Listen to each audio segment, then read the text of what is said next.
Parar a transcrição. Pronto. Feito. Bom, pessoal, hoje a gente vai dar continuidade, né, à nossa conversa aí da semana passada, né? Foi semana passada? Só que foi na quarta, né? Deixa eu tomar uma água antes. Que a gente começou com o livro O Artigo do Javier. Deixa eu ver, o Everton tá botando. Não vou botar. Deixa eu usar ele aqui.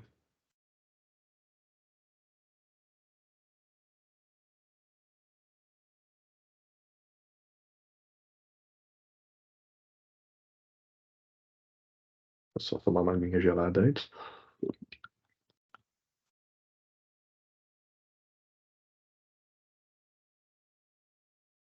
Então, hoje a gente vai dar continuidade ao que a gente conversou na aula passada, né, naquele artigo da FGV, né, de São Paulo, do Javier, de 2000 e, deixa eu ver, 2015, acho que é isso, 2015. Mas antes eu vou dar uma introduzida aqui, quer dizer, vou meter no meio do assunto do cara uma distinção, né, que é proposta pelo Miguel Reale no livro, no capítulo 3 do livro dele de Introdução, né, ao Direito, Lições Preliminares do Direito, mais especificamente falando, tá? E aí, nesse capítulo, ele trata aqui sobre o título, né, Natureza e Cultura. Ele vai tratar ali, ele começa com uma parte ali de distinção entre o que é natural, o que é construído pelo homem, o que é a diferença entre o natural e o cultural, né? Mas depois ele entra numa questão ali que eu acho muito importante para a gente aqui no direito entender a diferença entre o ser e o dever ser, né? Esses dois campos. Vou aumentar um pouquinho aqui essa luz, que eu acho que está meio apagado, que eu acho que são fundamentais aí para a gente entender o que é o direito, né? Ou tentar entender o que é o direito,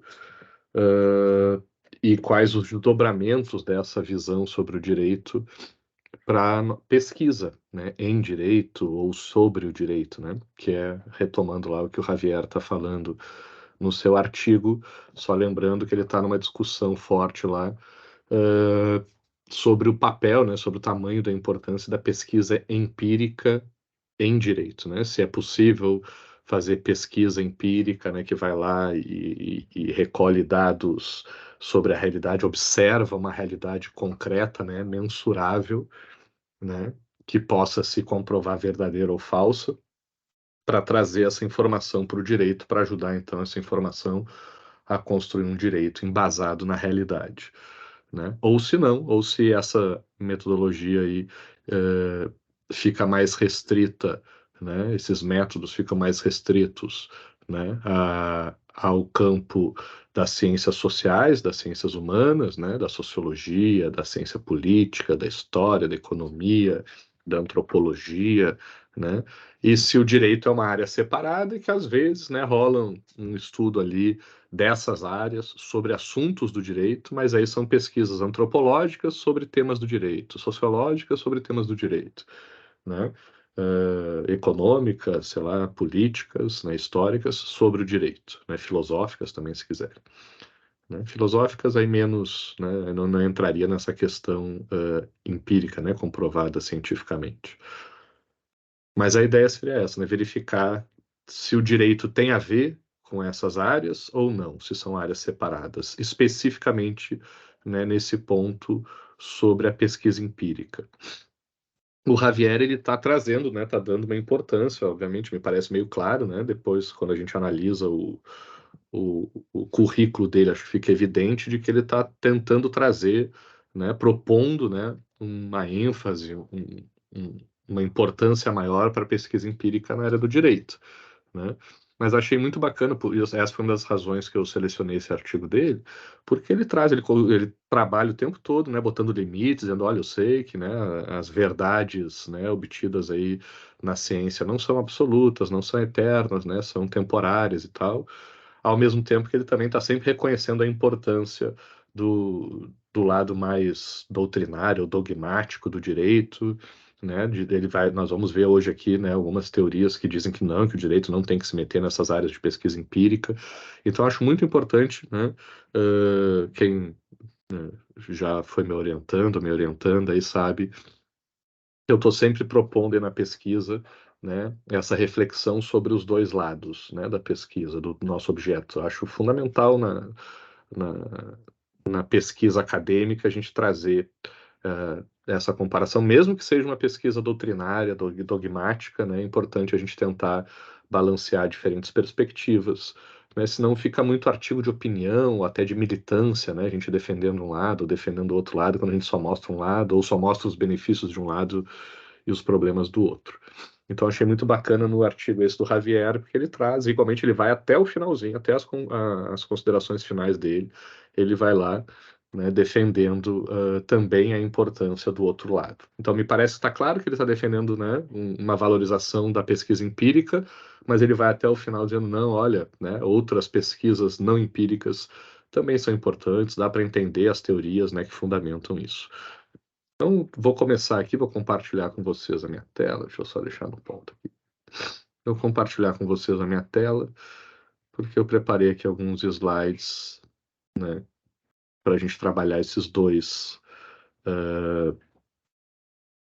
trabalhos, né? O primeiro capítulo do Miguel Reale, então é esse capítulo 3, né, do Lições Preliminares ao Direito, que tem o título Natureza e Cultura. Lembrando que eu vou, assim como eu fiz lá com o artigo do Javier, né, os slides aqui vão ser copia e cola, né, do Reale, então não estão entre aspas, mas são todos eles, pelo menos em cima no título do slide, está lá a menção, né, ao trabalho dele.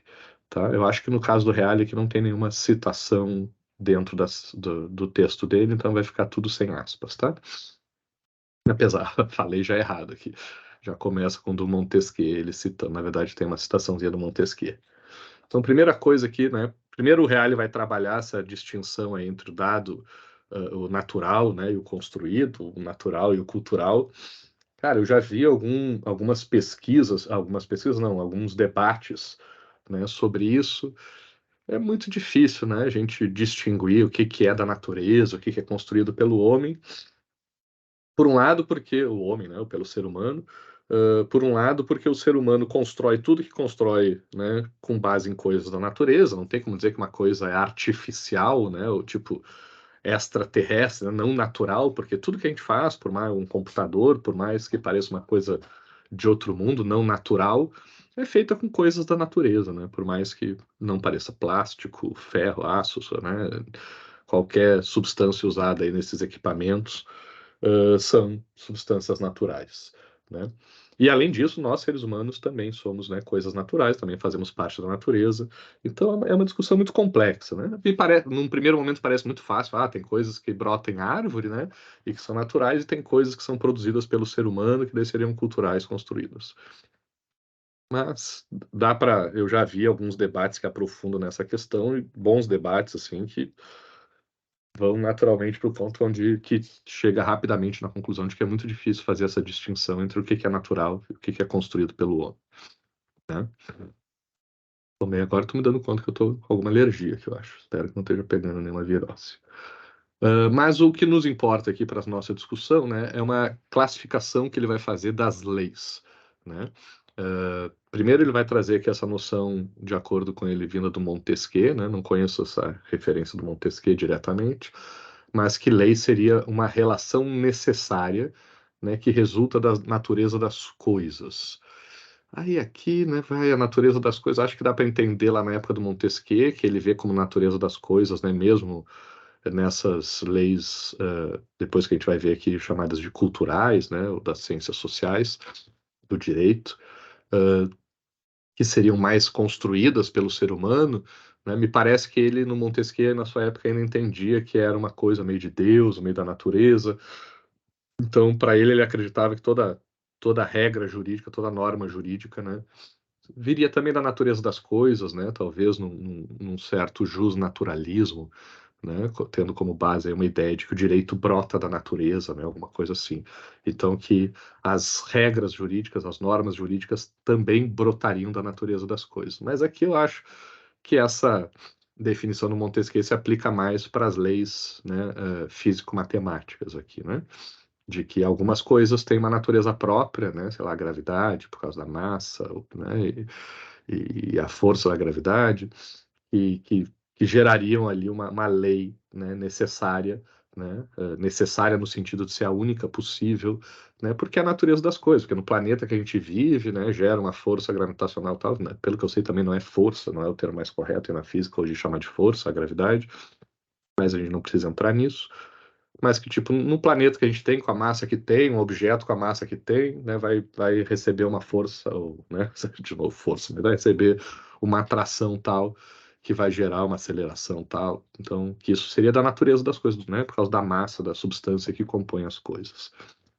Então, a gente já consegue ver aí, pelo menos nessa lei da gravidade, né, a ideia de que a lei da gravidade, né, é uma relação necessária que surge da natureza das coisas, né, do peso de uma coisa, da massa, mais especificamente de uma coisa, no planeta que está.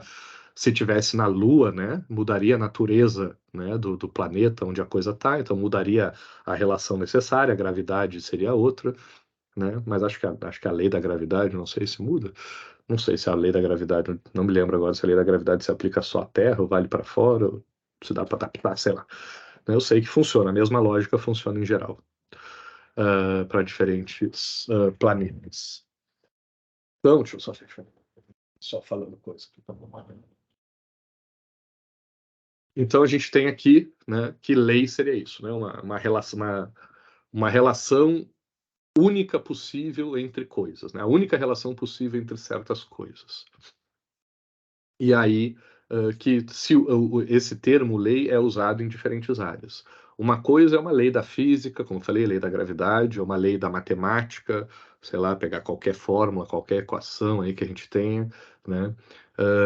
Onde a lógica que prevalece, né? A lógica que manda aí nessas leis físico-matemáticas é a ideia de que essas leis vêm de uma observação de uma realidade, né?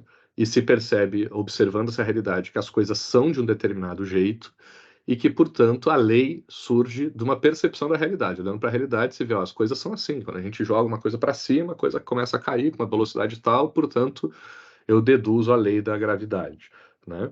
Se eu pegasse, né, quando eu dou aula lá de introdução ao direito, eu fico usando minhas canecas lá de café, mas agora eu estou com a garrafa d'água.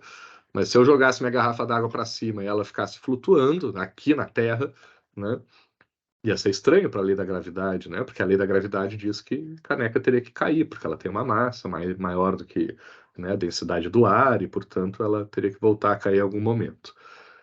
Então, o que é uma lei físico-matemática, né? É uma situação que a gente observa a realidade e descreve essa realidade com base numa lei. A gente percebe, olha, tem uma coisa, a gente encontra ali um padrão, né? Todas as coisas obedecem esse mesmo padrão, seguem essa mesma lógica.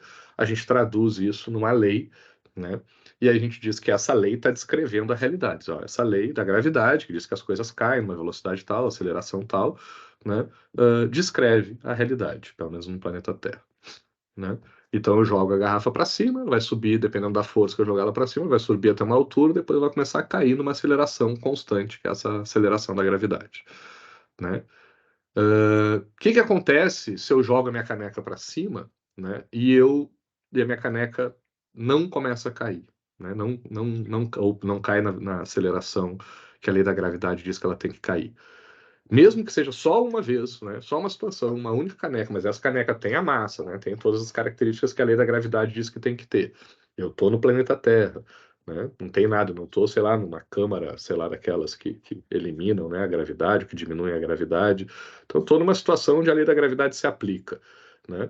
E aí não a lei da gravidade não funciona, a coisa não começa a cair do jeito que se espera que ela caia. O que acontece, né, com a lei da gravidade, né?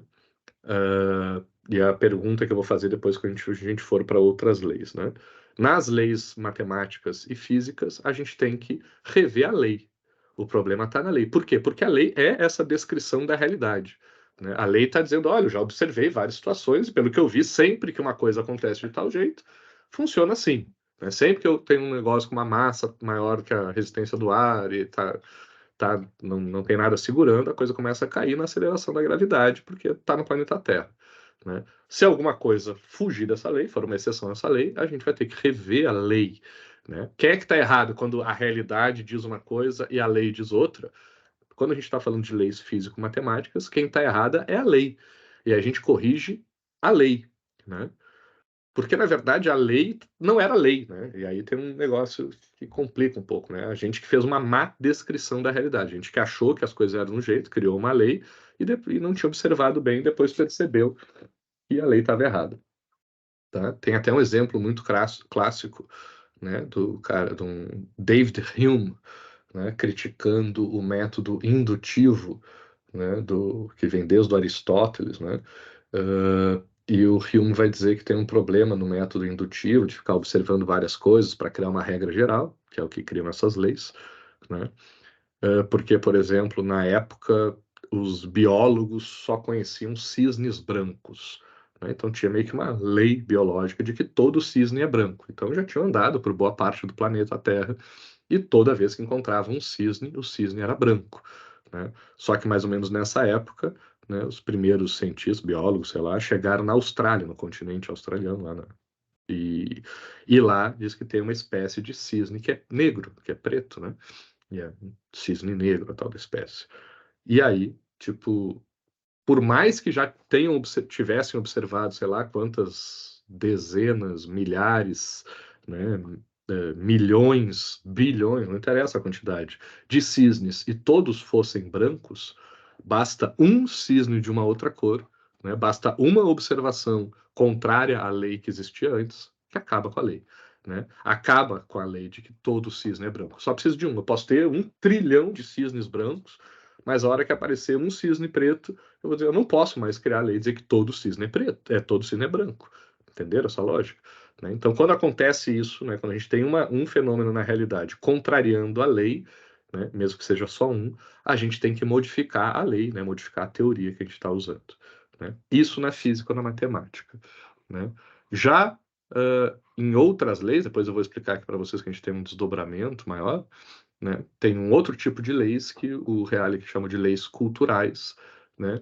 Que aí seriam essas, né? Porque ele está vindo lá do dado, né? Do natural e do cultural, né? Do que é construído pelo ser humano. É que essas leis culturais têm a ver com coisas construídas pelos seres humanos, né?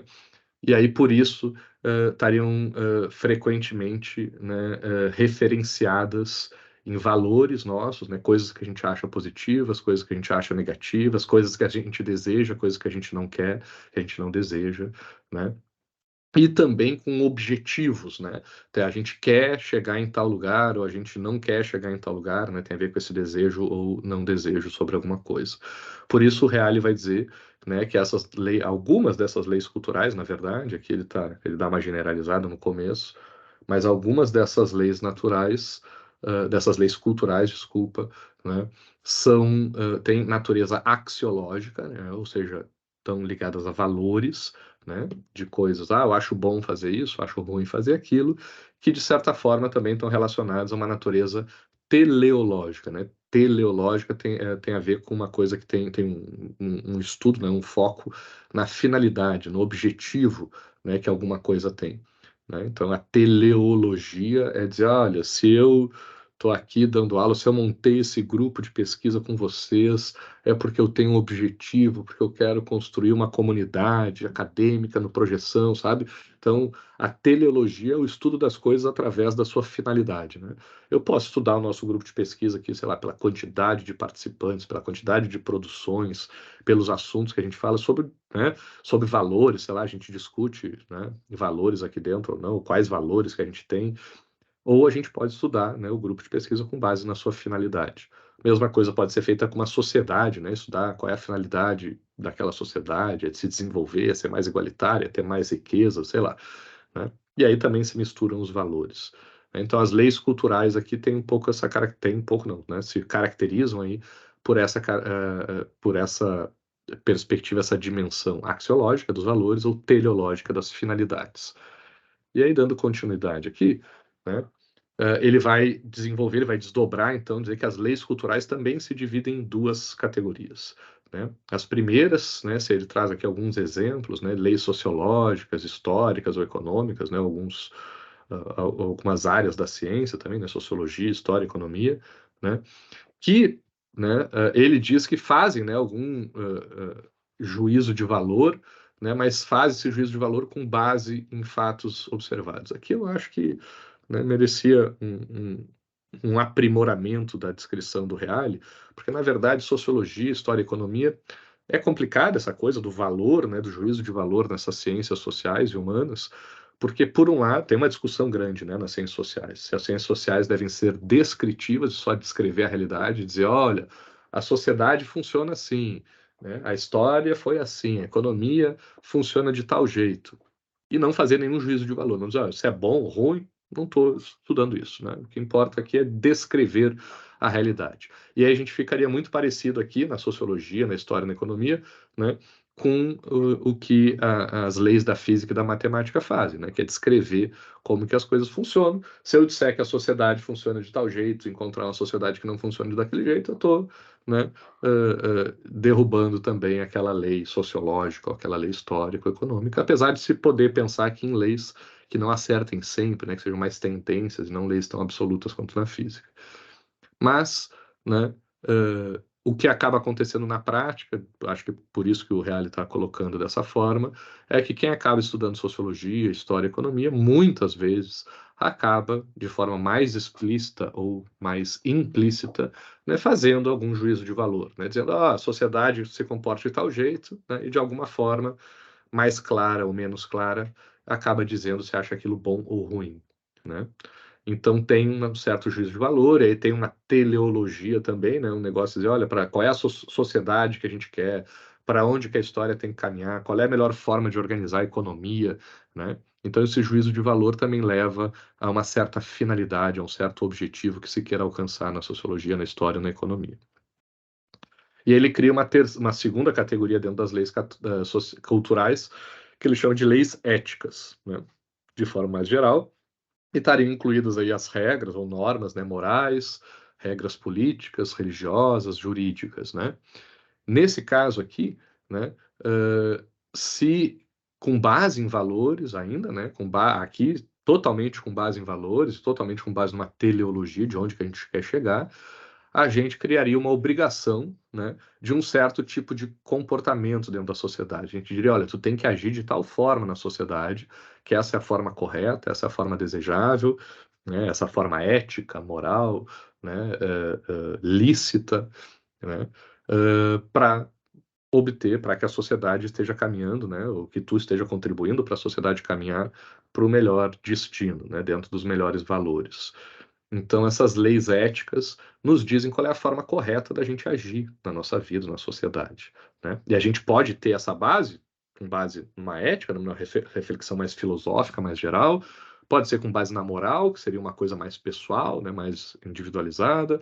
A política também pode nos dar algumas referências de como que é a melhor forma de agir de um jeito ou de outro nas relações humanas aí que tem como base o poder. A religião também muitas vezes nos diz, né, o que é pecado, o que não é, o que nos leva para a bênção divina, para a glória divina, alguma coisa assim. E o direito, obviamente, também, né, nos diz o que é certo, o que é errado, o que é lícito, o que é ilícito, o que a gente pode fazer, o que a gente não pode fazer, né? E muitas vezes, né, essas leis éticas têm como base, né, algumas questões que vêm lá da sociologia, da história, da economia, da geografia, né? Então a gente tem aqui esses dois campos dentro das leis culturais, né? As leis sociológicas, históricas e econômicas, né? E as leis éticas, né, que incluem aí todas essas variações. Nesse segundo campo aqui, eu não sei se é aqui, deixa eu só ver se ele vai falar disso aqui depois, ou se eu estou adiantando, que eu não me lembro. Será que... Ah, tá, aqui. E aí ele continua, então, né, nessa descrição.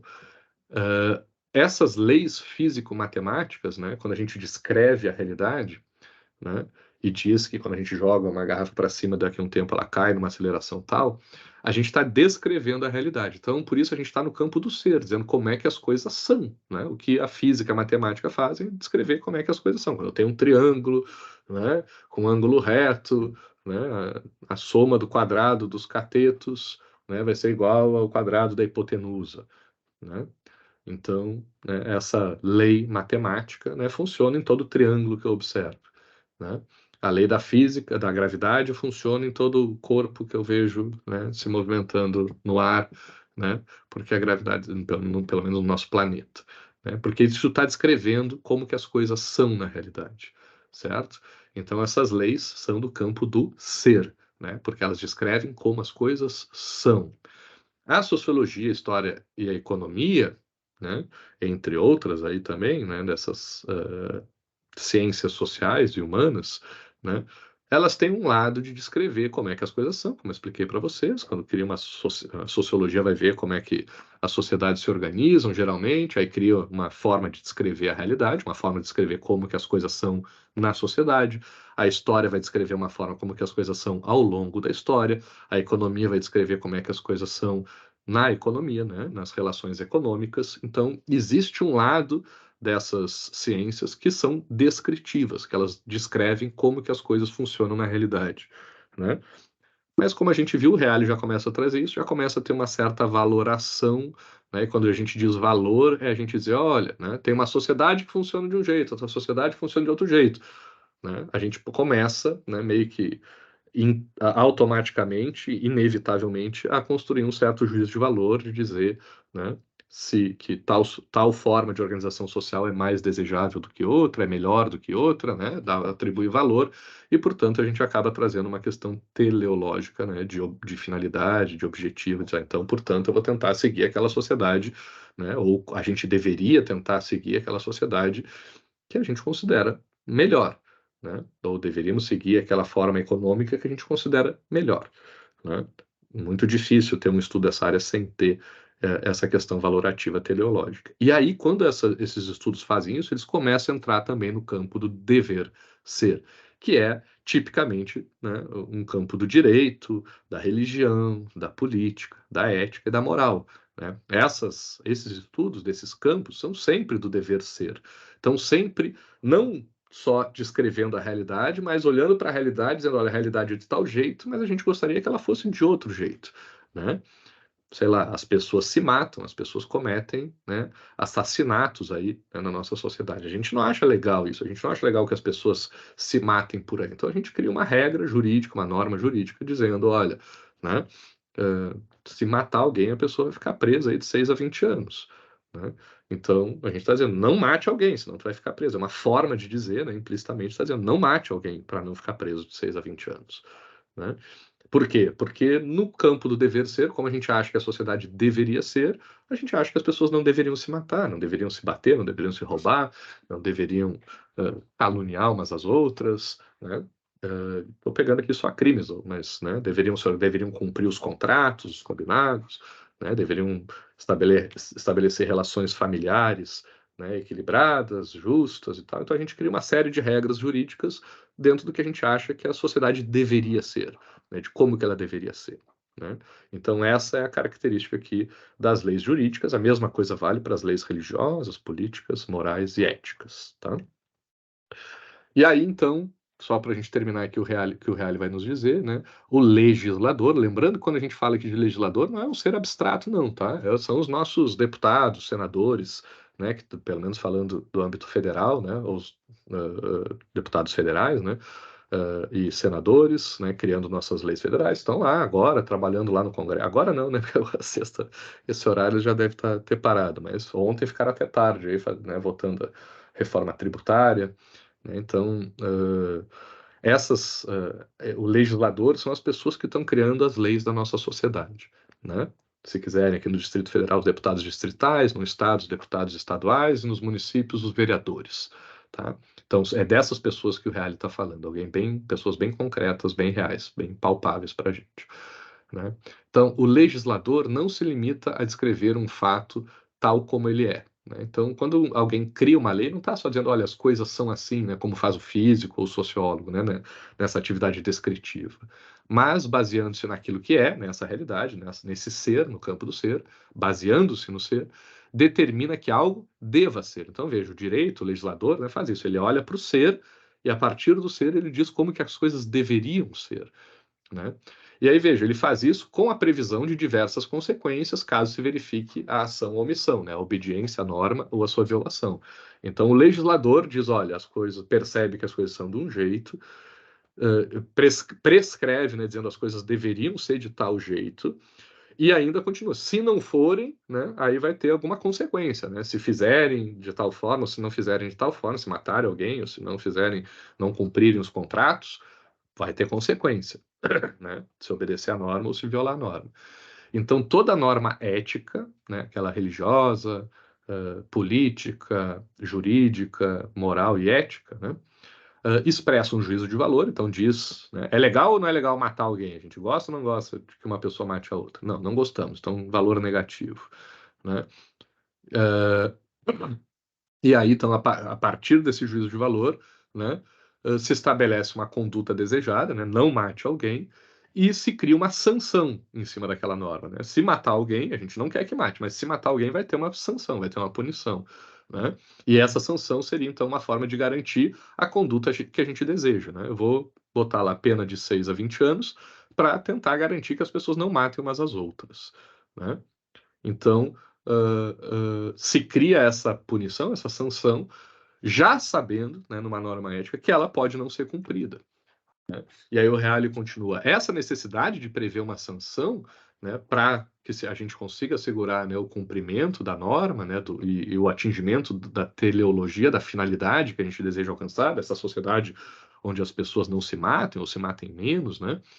Então, só essa necessidade da norma jurídica ou da norma ética ter uma sanção já é suficiente para a gente, né? Já basta para revelarmos que a norma enuncia algo que deve ser e não algo que inexoravelmente tenha de ser. O que ele está dizendo aqui?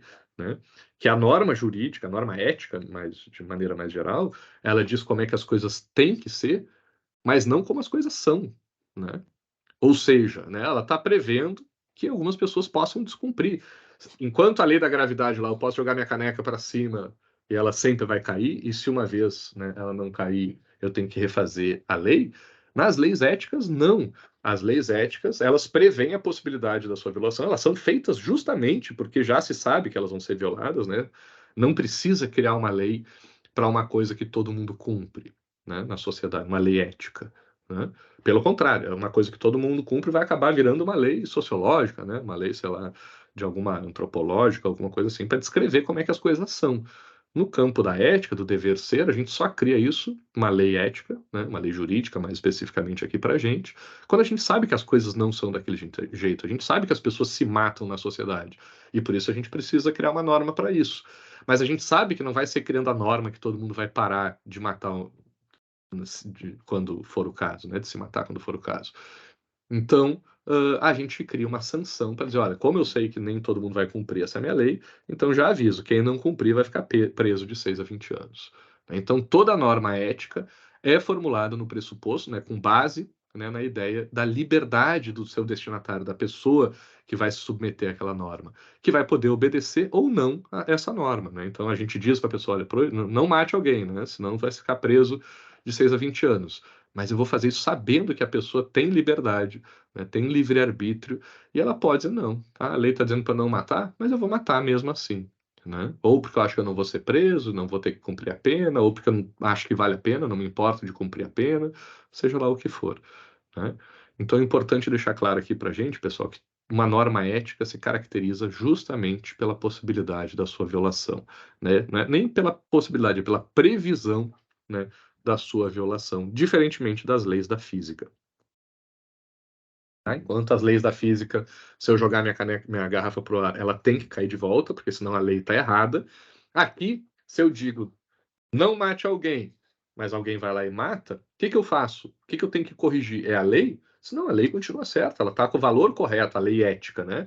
Continua sendo, né, uma boa descrição do dever ser, de como as coisas devem ser, né? Proibir o assassinato. Né? Não é a lei que está errada quando alguém vai lá e mata uma pessoa, mesmo existindo o artigo 121 do Código Penal. O que está errado é a pessoa que está indo lá matar. Então o que a gente faz? A gente vai lá e prende a pessoa. Né? E se muita gente estiver continuando se matando e tiver muito problema nisso, talvez a gente aumente essa pena, talvez a gente faça alguma coisa para tentar garantir, né? Porque a gente não muda a lei, né? O problema não está na lei, o problema está na conduta humana, que é lá que a gente quer mudar. Então, perceber essa diferença aqui entre as leis da física, da matemática, e dependendo da interpretação, dependendo da situação, né? Uma lei da sociologia, da história, da economia, são descritivas, são do campo do ser, e as leis éticas do direito são do campo do dever ser. E isso faz com que, apesar de a gente chamar ambas de leis, ela tenha características muito diferentes.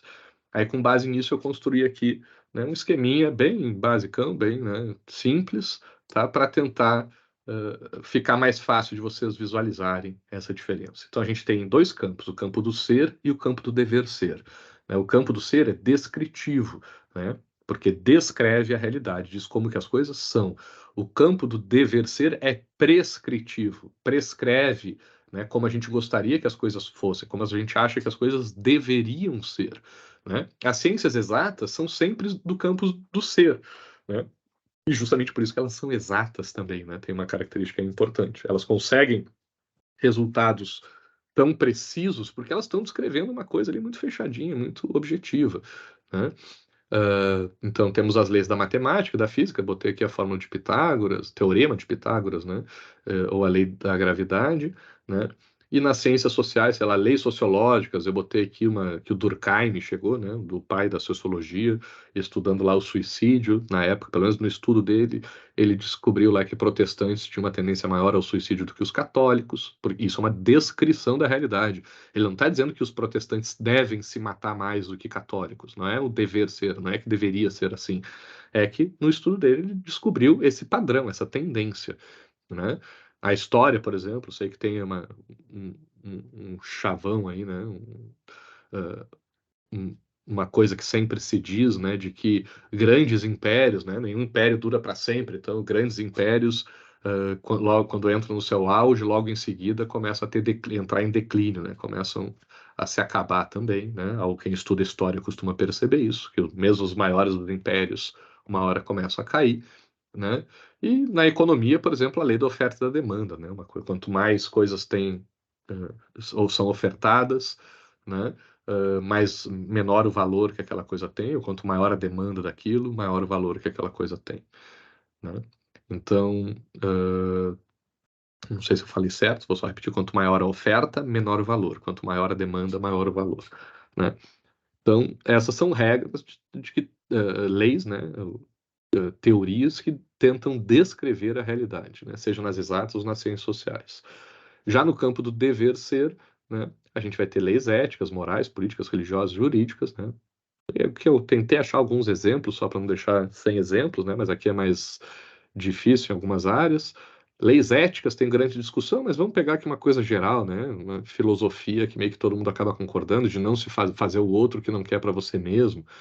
Né? Regra moral não tem como dar um exemplo, porque depende de cada um, né? De cada situação, de cada contexto.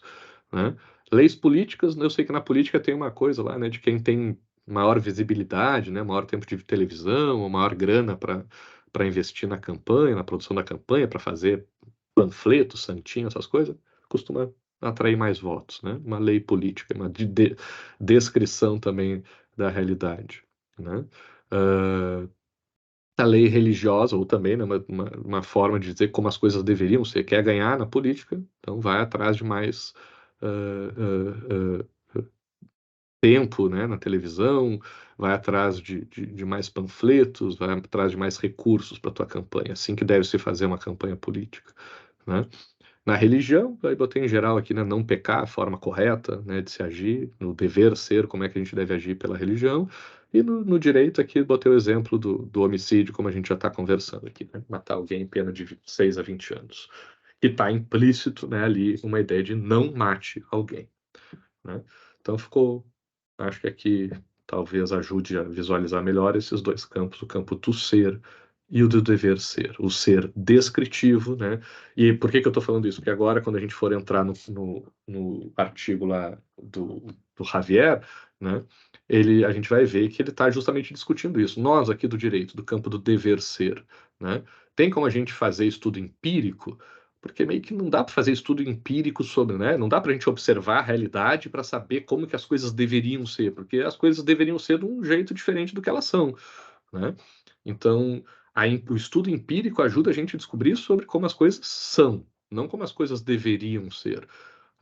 sobre como as coisas deveriam ser, a gente descobre através dos nossos valores, né, dos nossos objetivos, né, da axiologia, da teleologia, como eu tinha falado antes para vocês. Então agora vamos entrar rapidão aqui também, para a gente não demorar muito. De volta, né, vamos pegar a parte final lá do texto do Javier, ou Xavier, sei lá como é que pronuncia, algumas notas teóricas sobre a pesquisa empírica em direito, né? Então, só para introduzir aqui, ele vai dizer, né, vou citar aqui ele, né, da forma como concebemos o problema, não há e não pode haver uma resposta definitiva sobre se existe ou não pesquisa empírica em direito, né, aqui está dizendo o direito fazendo pesquisa, né, empírica, ou apenas com o direito, aí seria a sociologia fazendo pesquisa sobre alguma coisa do direito, a economia fazendo pesquisa sobre coisa do direito, né. Ele quer saber, será que dá para o direito fazer pesquisa empírica, né, sobre assuntos do direito? O nó da questão parece residir no fato de que uma resposta definitiva para essa indagação é sempre dependente da escolha de uma perspectiva teórica. Então, ele vai explicar que, para dizer se dá ou não dá para fazer pesquisa empírica de direito, depende da teoria sobre o direito que a gente está usando. Ou seja, dependendo de como eu concebo teoricamente o direito, posso observar determinado tipo de conhecimento como sendo ou não pertinente a ele. Ou seja, dependendo da teoria que eu uso para entender o que é o direito, eu vou chegar à conclusão de que eu posso ou não posso fazer pesquisa empírica no direito. E é isso que eu quero explicar hoje aqui para vocês, né?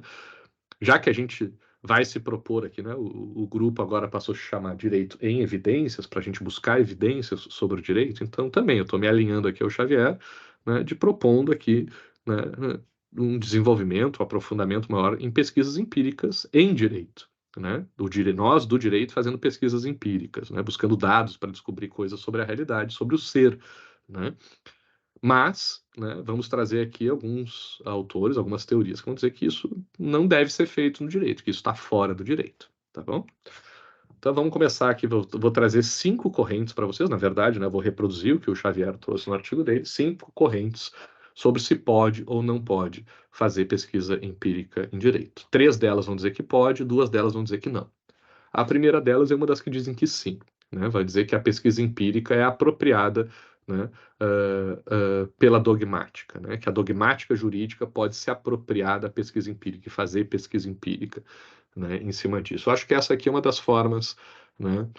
Tem as duas primeiras aqui, eu acho que são mais ligadas à nossa proposta do nosso grupo aqui de fazer essa verificação do direito com base em evidências. O autor aqui que ele usa, né, pelo que eu entendi, que o Xavier não leu o texto nenhum texto do Franz Neumann, leu um, né, teve uma citação que ele fez direto ao Neumann, mas ele se baseou mais, ele leu mais um texto do Rodrigues, né, um livro do Rodrigues falando sobre o Neumann, tá? O Neumann, esse, né, defende, segundo o Rodrigues, né, abrindo aspas aqui pro Rodrigues, né, o Neumann defende a necessidade de estudar sociologicamente o funcionamento dos atos jurisdicionais e administrativos. Só para deixar claro que atos jurisdicionais é o que faz o judiciário, e administrativos aqui costuma misturar tanto o executivo quanto o legislativo, tá? O que o executivo e o legislativo fazem aqui, ele está juntando nesse termo administrativo. Ou seja, né, a necessidade de estudar sociologicamente o funcionamento dos atos jurisdicionais e administrativos, ou seja, pesquisar empiricamente essas formas de agir do poder soberano, ou seja, do Estado. Né? Ele quer estudar empiricamente, sociologicamente, as formas de agir do Estado. Ora, se considerarmos que a racionalidade da jurisdição, né, ou do poder judiciário, é dogmática, né, então se baseia em dogmas, né, em verdades pré-estabelecidas, né, podemos concluir que Neumann afirma a necessidade de analisar sociologicamente a dogmática jurídica. Né, e isso seria esta uma atividade especificamente jurídica ou algo que cabe à sociologia do direito e à ciência política? Não, uma questão que o autor levanta. No registro de Neumann, sem dúvida nenhuma, trata-se de um objeto de estudo da ciência do direito que abarca o estudo das normas e do comportamento dos responsáveis por aplicá-las. E aqui, né, eu estou resumindo, né, o que o Xavier botou no texto dele, mas ele vai dizer basicamente o seguinte: eu tenho que entender, né, por exemplo, por que um juiz decide do jeito que decide. Né? Um juiz não é uma máquina, não é um algoritmo, né, que pega um software, que eu boto informações lá e ele analisa aquilo friamente, né, matematicamente. Né? os juízes são influenciados, né, pelos seus contextos, pelas suas realidades, pela sua cultura, tem coisa, ou até pela própria situação. O juiz pode ser subornado, pode ser comprado, né, pode ter algum interesse pessoal ali naquele caso. Então, o juiz não é sempre que ele decide com base na dogmática jurídica, né, não é sempre que o juiz se decide com base em argumentos jurídicos de direito. Eu, inclusive, foi uma das razões que eu meio que desisti, ou pelo menos me afastei da advocacia, por causa disso, né? Acho que eu falei um pouco no nosso encontro passado, que eu me interessei muito pelo direito, porque eu achei que eu tinha ali alguma capacidade argumentativa, que eu era bom de escrever, de raciocínio lógico, então que eu poderia construir boas peças para defender meus argumentos, meus clientes, mas com o meu tempo de estágio e trabalho no direito, eu fui descobrindo que não é essa capacidade argumentativa que faz um advogado ganhar um processo, que tem uma questão muito mais política, né? Tu trabalhar num escritório famoso, né? Rico, né? Tu ter ali contatos, né? Ser amigo, né? Do juiz e tal, de pessoas em volta dessas esferas de poder, muitas vezes acaba influenciando muito. Vou contar um caso para vocês que eu conheci, foi me contado diretamente da fonte, um colega meu, grande amigo meu da época do colégio, da faculdade, né, se formou em direito. Ele na família dele tinham muitos juristas, promotores, defensores, advogados, juízes, né, tinha de tudo. Ele tinha uma avó que era muito famosa lá no Rio Grande do Sul, acho que chegou a ser desembargadora, alguma coisa assim, mas era uma senhora, já estava aposentada, mas ela, todo mundo conhecia ela no direito lá do Rio Grande do Sul. E esse meu amigo, meu colega, quando se formou, montou um escritório de advocacia com outro colega nosso e começaram a advogar. Eles não ganhavam muito dinheiro no começo, não conseguiam muitos clientes, porque não ganhavam muitas causas, né? Até quando ele percebeu isso, falou com a família dele, o que que eles fizeram? Reativaram a OAB da avó dele, essa, né, desembargadora aposentada, e colocaram ela como sócia no escritório. A avó essa, não sei se algum dia foi visitar lá o escritório, que nem eu fui. Eu conheci o escritório, meu amigo, os dois escritórios, pô, eu fui nas duas sedes dele, né? Não sei se a avó chegou aí lá alguma vez para conhecer o escritório, mas colocaram só formalmente o nome da véia lá embaixo de todas as petições. Por quê? Porque quando o juiz recebia, né, eles entenderam isso, por isso usaram dessa estratégia, era talvez mais importante, ou tão importante quanto os argumentos, né, que eles colocavam ali nas petições, né, quando chegava no final, o juiz ali, o desembargador, vê o nome dessa pessoa, né, de autoridade, né, conhecida ali do direito no Rio Grande do Sul. E aí isso ajudava eles, né, a ganharem as causas, né. Não era para conquistar cliente, porque o cliente não sabia disso, não sabia que a mulher era famosa, né, não aparecia o nome da mulher na hora de conseguir cliente. Ajudava na hora de decidir o processo, né? Então, entender isso, né? Adianta a gente ficar estudando direito, direito, direito, a lógica jurídica, a dogmática jurídica, se na hora da decisão o juiz pode se basear numa coisa diferente do direito, né? Essa é a questão que o pessoal está trazendo. Então, o Neumann aqui está defendendo. A gente tem que estudar sociologicamente o funcionamento dos atos jurisdicionais, né? Entender o que, que tem por trás, né? Sei lá, hoje em dia a gente poderia dizer que talvez, sei lá, a polarização política vai me dizer, sei lá, né, quem for mais bolsonarista aí, vai me dizer que os bolsonaristas acham que o Alexandre de Moraes, né, se chegar um processo do Bolsonaro lá, vai decidir com base totalmente jurídica, né? Ou o contrário, né, um lulista, alguma coisa assim, vai achar lá que o André Mendonça, né, ou Nunes Marques lá no STF vão decidir também sem alguma influência, né, política sobre, né, ideológica, alguma coisa assim, dentro da polarização. Então, talvez essa questão mais, né, ampla, política, sociológica aí, também influencia essas decisões jurídicas. E talvez seja importante a gente entender, mesmo no direito, mesmo para as nossas questões jurídicas, entender essas questões mais sociológicas, mais políticas, talvez econômicas, históricas, para poder entender como é que funciona, né, o direito. Então, a gente pode usar essa pesquisa empírica, né, na dogmática jurídica para tentar entender melhor o direito, né? Essa é a teoria do Neumann, né? Por outro lado, um cara que eu não é que eu goste muito, mas eu tenho uma afeição porque eu usei bastante ele na minha tese de doutorado, para uma coisa nada a ver, porque ele é da teoria dos sistemas, né? O Niklas Luhmann. Por sinal, me criticaram na minha banca porque disseram que ele apoiou o nazismo. Não tem nada a ver, né? Tipo, claro, né? Se eu estivesse falando sobre nazismo, aí isso poderia ser importante, mas, né, tem muita gente, muita ideia, muita gente que teve ideia boa, que apoiou o nazismo, que era escravagista, alguma coisa assim, né? Mas só para Luhmann dizem que apoiou. Não cheguei a estudar para ver como que foi esse apoio, mas tem essa crítica ao Luhmann, né? E a teoria dele aqui é que a pesquisa empírica, né, é um procedimento do sistema científico e não do sistema jurídico, né? Essa é a tese do Luhmann, né? Então vou primeiro ler aqui, depois vou explicando para vocês. Lembrando que isso aqui é copiado lá do texto do Xavier. O direito utiliza sua distinção diretora ao observar o mundo. Ao olhar para o mundo, ele, o direito, né, coloca em prática um esquema de observação direito, não direito. Então, só para clarear aqui um conceito mais geral do Luhmann, ele estuda a teoria dos sistemas. Então, ele olha para tudo e tenta ver sistemas ali, né? E sistemas ele descreve sistema como sendo uma coisa que entra um input, né, uma informação entra no sistema, o sistema processa e solta um output, um resultado. Né? Então é meio que uma lógica de algoritmo, assim, entra um dado, processa esse dado e sai um resultado. Né? Para ele tenta visualizar tudo no mundo dessa forma sistemática. E para o Luhmann, o direito é um sistema que recebe qualquer informação e classifica essa informação como sendo é direito ou não é direito. Né? Ou, né, de certa forma, é permitido ou não é permitido? Está dentro do dever ser? Deve ser ou não deve ser? Né? Como é que eu vou tratar isso? Né? Ou seja, então, o direito é um sistema que faz isso. Ele olha para qualquer coisa e classifica. Permitido ou não permitido? Legal ou ilegal? Lícito ou ilícito? Né? Então, continuando aqui, ou seja, ao olhar para o mundo, a sua preocupação é decidir entre aquilo que é legal, lícito, permitido, e aquilo que é ilegal, ilícito e proibido. Então, o direito seria uma máquina de fazer isso, de classificar coisas entre essas duas categorias. Assim, continuando o Luhmann, né? Assim, o que permite dizer que estamos no sistema jurídico e não no sistema científico é esse procedimento de observação de uma situação a partir dessa distinção direito-não direito. Então, olha para uma coisa e diz, essa coisa aí está classificando, seja lá o que for, entre, né, legal e ilegal, lícito e ilícito, então isso é direito. Não está fazendo isso, então isso não é direito. Essa é a lógica do Luhmann, né, para saber o que é do direito ou não. E aí continua o Luhmann, ou na verdade o Javier falando do Luhmann, né?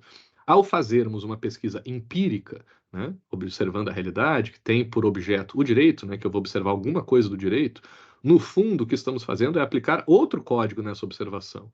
Né?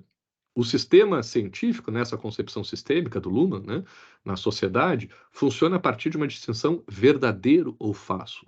Ou seja, a ciência é um sistema também, né, mas que, enquanto o direito é um sistema que divide as coisas entre jurídico e não jurídico, né, legal e ilegal, lícito e ilícito, do direito ou não direito, a ciência é um sistema que classifica, olha para qualquer coisa e divide elas entre verdadeiro ou falso, verdadeiro ou falso, verdadeiro ou falso.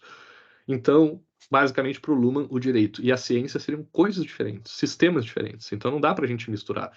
Se a gente olha para uma coisa do direito, né, e aqui o Xavier traz alguns exemplos, deixa eu ver se eu me lembro deles. Né? Ele pega, por exemplo, que ele fala alguma coisa tipo, os juízes, né, nas varas, na verdade, não leem os processos, né? A gente pode constatar isso, fazer uma pesquisa aí nas varas, né, dos tribunais, não dá tempo, né? É humanamente impossível de ler os processos. Quem acaba construindo ali a sentença são os estagiários, a equipe, não sei o que lá, né? Então a decisão, meio que aquilo que eu falei para vocês. Então, na verdade, a decisão do juiz não é muito com base nos argumentos jurídicos, né? São feitos com base em outras coisas.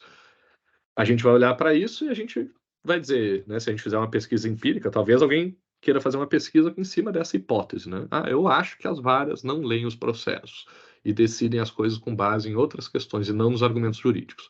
Beleza, então vou fazer pesquisa empírica, vou lá nas varas, vou entrevistar as pessoas, vou analisar os resultados dos processos e vou poder responder cientificamente, né, dependendo do método que eu usar, se essa minha afirmação, se essa minha hipótese é verdadeira ou falsa. Isso é o que a ciência faz. Né? Agora, portanto, se eu fizer isso, eu não estou fazendo, não estou estudando direito, eu estou fazendo ciência em cima de uma coisa que tem a ver com o direito.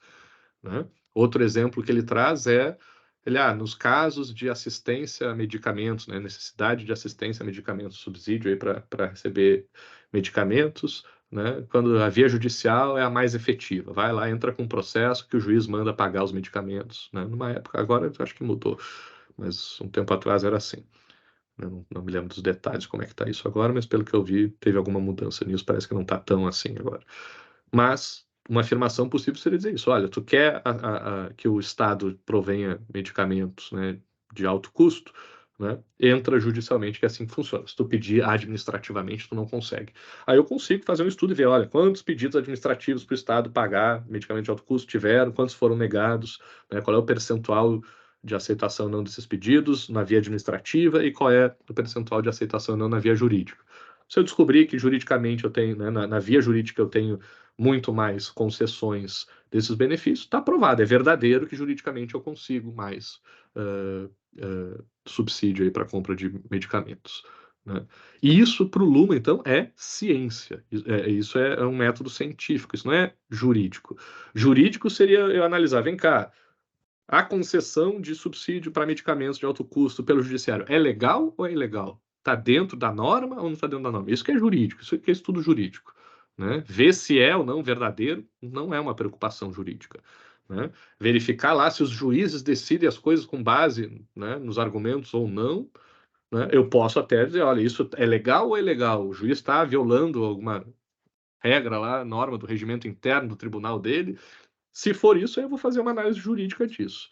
Né? Mas não posso juridicamente afirmar se isso é verdadeiro ou falso. Só posso afirmar juridicamente, fazendo um estudo jurídico, se isso é legal ou ilegal, porque é isso que o sistema jurídico faz.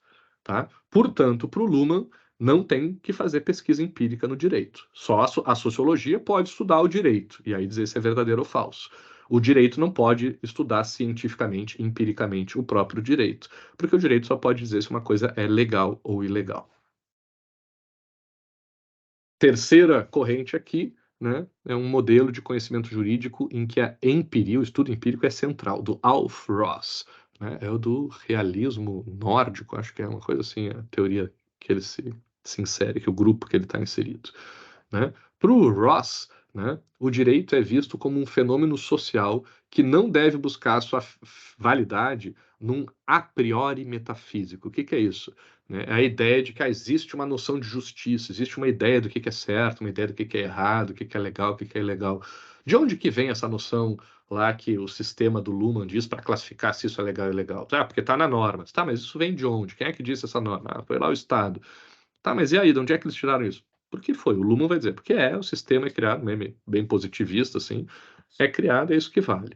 O Roswell vai dizer, não, mas espera aí, quem disse que esse cara tá certo? E se o sistema jurídico disser que, sei lá, não tem problema o juiz não usar os argumentos ali como fundamento para sua decisão? Né? Tá certo isso? Né? Nós vamos aceitar isso, né? Porque na lógica ele não tem problema, né? Então, essa ideia de um a priori antes, né, de já vir da natureza, né, meio que um justnaturalismo aqui de novo, né, de que nos diz o que é justo, o que é justiça, né, não deve servir como fundamento de validade por direito, né? Mas sim, o que deve servir de fundamento de validade por direito, né, o direito ser interpretado à luz de concepções da realidade social, do que os tribunais têm de fato aplicado. Tá? Então, o Ross vai dizer, olha, o que vale é a gente ver o que está acontecendo de verdade, é isso que a gente tem que analisar. Não a ideia de justiça, mas sim, né, os resultados concretos que acontecem na realidade. Né? O Ross vai sustentar ainda que a ciência do direito se ocupa tanto do conteúdo abstrato das normas, né, quanto do direito em ação. Então, o direito não estuda só as normas abstratamente, como propõe o Luhmann, e depois a gente vai ver o Kelsen também. Né? Para ele, né, numa tal perspectiva, nessa perspectiva, o direito só é possível de ser compreendido enquanto objeto de estudo confrontado à sua aplicação. Né, o direito em ação. Isso tem que ver como é que o direito funciona na prática. A dogmática jurídica não pode ser tida como um conjunto de enunciados coerentes se não houver uma confrontação com o direito em ação. Não adianta pensar só no direito em teoria se a gente não verificar como é que o direito acontece na prática. Portanto, segundo Ross, né, não tem como conhecer compreensivamente o direito que seja apartado, né, separado do mundo dos fatos. Só olhando para o mundo dos fatos é que eu vou entender o direito. Né? Tanto, né, da validade do direito, da origem das normas, né, de onde que vem o conteúdo nas normas, o que diz o que é legal, o que é ilegal. E depois, quando essas normas são aplicadas na realidade, também tem um resultado que eu tenho que olhar, vem cá, como é que essa norma está funcionando na realidade? Ela está atendendo aos seus objetivos, está funcionando bem? Né? Então, o Ross aqui vai defender que a gente faça esse estudo, né? Que tem uma tendência aqui de métodos empíricos aqui para a gente poder fazer essa verificação, né? Da lógica do sistema lá científico que o Luhmann falou, para a gente poder verificar de onde que vem o conteúdo das normas e para onde vai. Né? Então, geralmente, né, a gente vai ver agora com o Kelsen, Deixa eu falar primeiro do Kelsen, depois eu explico, né? Então, o nosso quarto modelo aqui é um modelo de ciência jurídica que prescinde de pesquisa empírica, que diz eu não preciso, né? Que dispensa pesquisa empírica. Do nosso famoso, né, jurista alemão, austríaco, agora não me lembrei. Acho que não é alemão, não. Kelsen, né? Hans Kelsen. Né? Segundo Kelsen, né, os fatos sociais, né, para ele, tem sua relevância aqui, então, os fatos sociais são importantes para alguma coisa, tem alguma relevância, mas só como ponto de partida, né, para a construção de normas, né, para a abstração necessária para que se conceba, né, normas jurídicas. Então, os fatos sociais servem de alguma coisa, né, só para como ponto de partida, né, para a gente depois construir normas jurídicas. Não sei se vocês já viram, quem teve aula comigo, não sei se lembra, né, de introdução ao direito, e quem não teve, talvez tenha tido conta professor, que geralmente se faz dois círculozinhos para explicar o Kelsen, né? Vai dizer para o Kelsen, tem o mundo do direito, que é um círculo fechado, é um sistema fechado, e tem o mundo da ética, da moral, sei lá, da sociedade, né, que está fora. O Kelsen vai dizer, né, olha, o direito não deve se preocupar, ou não se preocupar muito, né, com a moral. Né? O direito, por exemplo, pode ter regras imorais, né, antiéticas. Né? Se o Estado estiver dizendo aquilo, foda-se, né, tá valendo. Né? Porque é um sistema que deve funcionar objetivamente, sem essa coisa de valores lá que o Reale estava falando, teleologia, não, tem que ser uma coisa mais fria, que nem a matemática, e não se submeter à subjetividade dessas coisas, desses valores sociais, né, que essas questões mais abstratas aí trazem. Né? A empiria, nessa concepção de ciência do direito, é apenas aquele ponto de referência para o conteúdo das normas jurídicas. Então, estudos empíricos só servem para começar a pensar sobre a norma. Tá? Olha aqui, vamos ver alguns dados aí da realidade para saber o que está acontecendo na realidade, na sociedade, e a gente monta a norma jurídica. Tá? Mas o direito não fala sobre aquilo, sobre esse estudo, né, dessa realidade da sociedade. O direito começa com a norma jurídica, né, e só deve se preocupar só com a norma jurídica. Né? Não se trata de dizer que os fatos sociais, né, ou a conduta humana, são absolutamente prescindíveis ao direito, né? Absolutamente dispensáveis, né? Que não tem nenhum valor para o direito, como parece num primeiro momento. Mas sim que o estudo de direito só se interessa por eles, né? Pelos fatos sociais ou pela conduta humana, como representação construída por uma norma jurídica. Né? Não há, portanto, não há como, portanto, pensar que as consequências das normas na sociedade são elementos de permanente reconstrução do direito, como dizia o Ross, né? Porque o Ross vai dizer que o resultado da norma na sociedade é também importante para o direito, para a gente ver o que está acontecendo depois, e esse resultado, né, sei lá, que nem eu tinha dado exemplo lá para vocês, né? Eu digo, ó, matar alguém, pena de 6 a 20 anos, né? Eu estou querendo que não matem as pessoas. Está funcionando? Não, não está funcionando. Então, vou aumentar a norma. Então, a construção da norma, né? O resultado da norma na sociedade cria uma realidade que vai servir de base para uma futura norma. E assim por diante, assim por diante. Então, seria um ciclo eterno de retroalimentação entre a realidade e as normas, né? Para o pessoal que defende os estudos empíricos, né? Que defende que o direito é mais abrangente. Para o Kelsen, não. Para o Kelsen, o direito estuda só o funcionamento da norma. O que vier depois é problema da sociologia, da ciência política, da economia. Né? Eles que, não que isso não seja importante, mas que não deve ser objeto de estudo do direito para que justamente o direito funcione melhor. Né? Que o direito não se preocupe com essas coisas externas, né? Para que seja uma ciência mais exata, mais precisa. Tá? A produção e a aplicação do direito, lembrando, né, a produção é aquilo que vem antes da norma e a aplicação é o resultado, aquele que vem depois do direito. Então, o que acontece antes e depois da norma, né, o que está dizendo, a produção e a aplicação do direito, na concepção de Kelsen, só podem interessar enquanto componentes do ordenamento jurídico, isso é, enquanto normas, no plano do dever ser, e não como práticas sociais, que é o plano do ser. Tá? Então, o direito só deve se preocupar com o plano do dever ser, né? O que a norma está dizendo de como as coisas devem ser. O direito não deve se preocupar com como as coisas são, né? Antes da criação da norma, e nem como que as coisas são depois da aplicação da norma. Isso são coisas sociais do plano do ser, e o direito não deve entrar nessa esfera. É isso que vai dizer o Hans Kelsen. Tá? Uma crítica forte que tem ao Kelsen, né, juntando com o Luhmann lá, interessante que os dois, né, o Luhmann foi acusado de nazista, né, de apoiar o nazismo, e o Kelsen também foi acusado, né, essa visão positivista do direito também de servir de base para né, de colaborar com o nazismo, né, ou de alimentar a lógica nazista, né? Por quê? Porque daí eu posso, se para o sistema jurídico, né, da Alemanha na época matar milhões de pessoas, né, era o que o Estado dizia que devia fazer, para mim não me interessa se isso é moral ou imoral. E é isso que o Kelsen meio que defende. Não é que o Kelsen defenda o assassinato das pessoas, entendeu? Ele defendeu uma tese que para ele parecia fazer sentido, e faz sentido até hoje, né? Que a tese dele torna o direito uma coisa mais objetiva, mais precisa, né? Menos sujeita a essas influências abstratas aí do mundo social. Só que corre esse risco, né?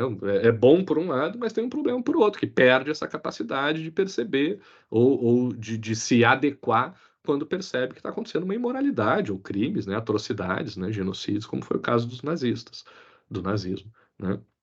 Então, tipo, tem esse problema de observar o direito desse jeito, que a gente meio que se fecha demais, né? É bom para funcionar o sistema, ajuda, porque a gente está bem fechadinho, ele não está nem olhando para fora para saber o que está acontecendo, então o negócio está funcionando. Quer ver um exemplo, uma analogia aqui interessante para isso? Na área da economia, eu já fiz alguns estudos, né, nessa área.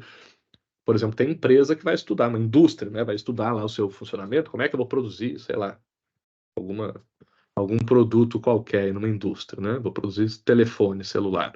Sabe, beleza, então eu vou estudar lá dentro da fábrica, como é que o negócio funciona, entra os materiais, não sei o quê, o produto tem as máquinas, montar o celular, depois sai o celular, custa tanto, o produto leva tanto tempo, não sei o que lá. Bom, estou entendendo a fábrica, né? Dentro da fábrica, tá eficiente, tá funcionando para montar o celular? Tá funcionando, que beleza.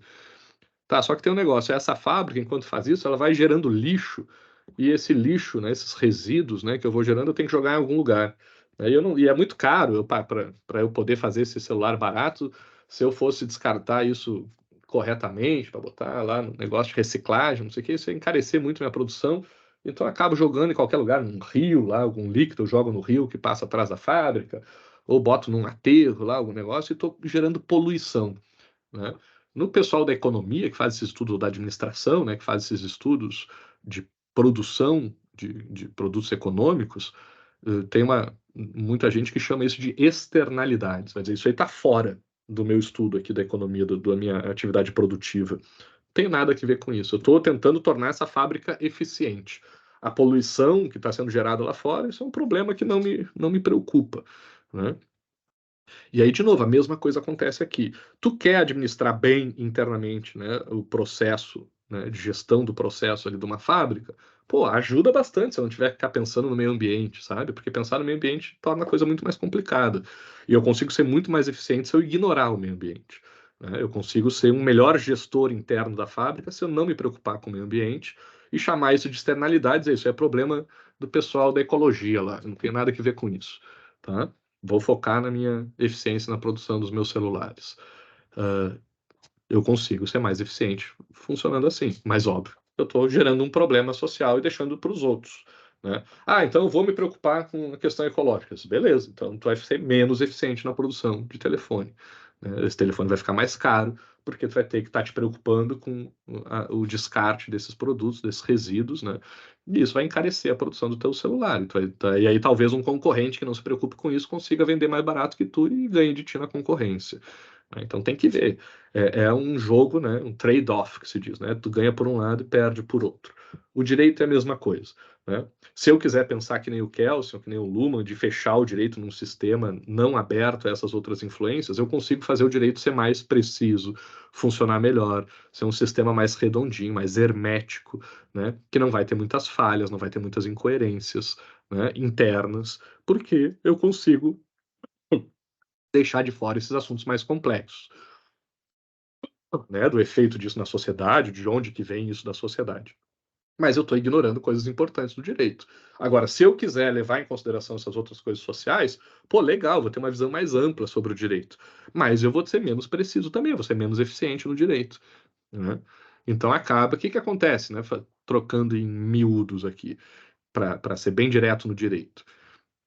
Geralmente, para tu ser um bom operador do direito, tu vai ligar o foda-se para essas coisas aqui, né? Tu vai ser que nem o Kelsen. Como é que eu faço para ganhar minhas causas? Vou ser um bom advogado na minha área.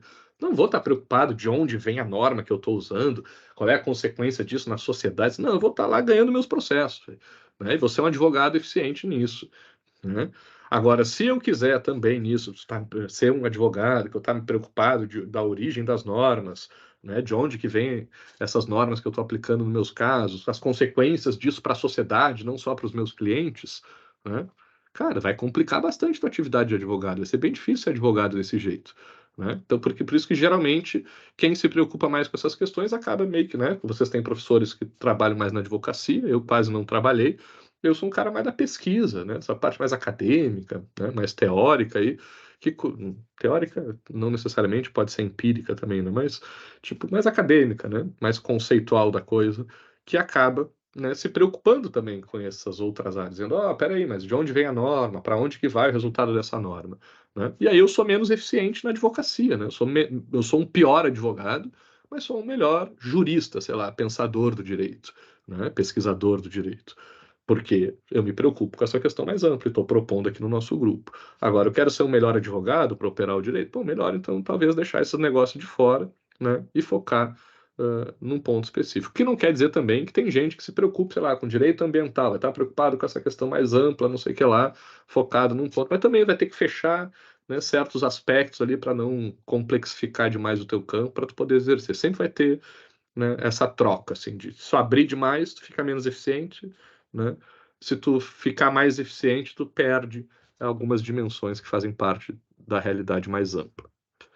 E por último, pessoal, né, uma proposta aqui de um modelo de ciência jurídica pluralista. Eu não sei se vocês estiveram no direito lá da UNB, ele é basicamente fundamentado aqui nesse pluralismo jurídico, né?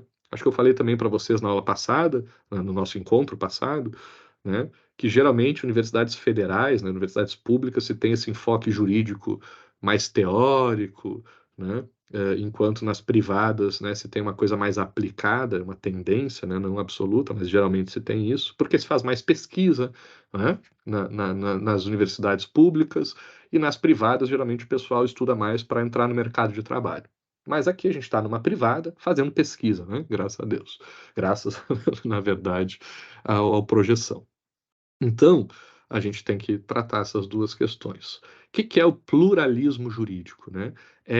Se o positivismo jurídico lá do Kelsen é a ideia de que só o Estado produz direito, normas jurídicas, né? O pluralismo jurídico é a crença de que outras fontes existem que geram normas jurídicas, a sociedade, né? Os grupos sociais, né? A família, tem diversas fontes, né? Diversos meios onde surgem normas jurídicas, né? E aí, só para explicar aqui, usando de novo os termos do Xavier, né? Uma grande dificuldade teórica desse conceito de pluralismo jurídico é a dificuldade de definir o que é o direito, né? E aqui tem uns trabalhos que quem quiser entender mais sobre isso pode pesquisar lá na bibliografia do texto do Xavier. O propósito de se considerar ordens normativas diversas como jurídicas, né? Então, considerar essa questão social também como fonte jurídica, né? Só para dar um exemplo mais concreto, sei lá, entra numa favela lá no Rio de Janeiro, né? Lá não vale o direito penal do Brasil, lá, sei lá, o que pega lá o X9 e bota lá no micro-ondas e queima o cara, né?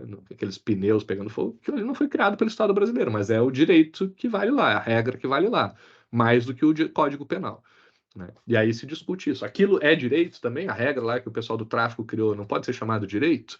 Né? Uma regra familiar não pode ser chamada de direito? Né? Uma regra religiosa não pode ser chamada de direito? Né? É uma discussão interessante, só que isso dificulta, né, o conceito para definir o que é direito. Né? Tá, mas se tudo isso é direito, então como é que eu defino o que é direito? O positivismo é fácil, é o que o Estado diz que é direito. Né? Para o pluralismo jurídico, complica bastante essa definição de direito. Afinal, há um grau de normatividade obrigatória numa infinidade de relações sociais em algumas delas. Né? Normas costumeiras, dentro dos costumes familiares, religiosos, associativas, de etiqueta também, né? Negócio de como não mastigar de boca aberta, por exemplo, isso é direito? Né? Ou é só uma regra de etiqueta? Não tem nada a ver. Quais talheres que eu tenho que usar, né? Como é que é a ordem dos talheres e tal. Então, parece artificial e inapropriado atribuir o rótulo de direito, né, para algumas delas, né? Para essa etiqueta, isso é direito? Meio estranho, né? Aí continua aqui o Xavier, né? Ao colocarmos as lentes da noção de pluralismo jurídico, por mais imprecisa que possa ser, né, para definir o direito, para olhar a realidade social, enxergando assim o direito em diversas manifestações que não exclusivamente aquelas que vêm do Estado, originárias dos Estados, as possibilidades de pesquisa empírica em direito se multiplicam. Então, ele só trouxe, o que o Xavier só trouxe essa questão do pluralismo jurídico, que não tem nenhum autor específico só para falar sobre isso, mas trouxe para mostrar, olha, se a gente for usar o pluralismo jurídico que tem, né, uma forte corrente aí jurídica na atualidade que defende essa ideia do pluralismo jurídico, isso aumenta muito a possibilidade de pesquisa empírica em direito, porque eu vou ter que estudar lá as normas de etiqueta, as normas familiares, as religiosas, lá da periferia, lá da favela, né? Então, tudo isso eu vou ter que estudar e aí vira mais uma pesquisa empírica do que do dever ser, do dogmatismo jurídico. Para terminar, pessoal, deixa eu ver como é que está aqui nosso horário. Já passamos, mas ainda estamos terminando já, né? Só algumas notas aqui sobre as considerações finais do Xavier, né? Primeiro, ele mesmo dizendo o seguinte, né, sobre essa dúvida. E aí, usa pesquisa empírica ou não usa pesquisa empírica? Quem está certo, né, dessas correntes todas? Aí ele vai dizer o seguinte: negar ou restringir as possibilidades de pesquisa empírica em direito é absolutamente compreensível como posição de defesa de determinado ponto de vista teórico. Se, por exemplo, seguirmos, né, um modelo keynesiano, né, de compreensão do direito, se a gente seguir o Kelsen, né? Então é totalmente possível a gente dizer que não se deve fazer pesquisa empírica no direito, é só seguir o modelo do Kelsen, né? O modelo teórico. Mas no plano epistemológico de estudo, né, da possibilidade de criação do conhecimento, é preciso ter clareza que aquela substancialização do conceito que exclui a pesquisa empírica é apenas uma forma de dar conteúdo a essa ciência do direito. Só para traduzir aqui para vocês, né, ele está dizendo o seguinte: a gente dá para defender que não pode ter, não deve ter pesquisa empírica no direito? Dá, é só seguir o Kelsen. Mas isso quer dizer que o Kelsen está certo? Não.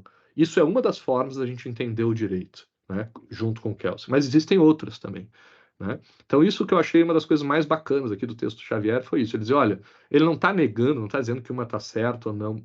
Um pouquinho ele está fazendo um juízo de valor, porque ele está dizendo que tem uma potencialidade maior, tem uma oportunidade maior de fazer pesquisa empírica no direito, porque a gente não faz muito, né? E é a mesma coisa que eu estou defendendo aqui para vocês. Não estou dizendo que quem não faz pesquisa empírica no direito está errado, mas só que aquilo ali está meio saturado, sabe?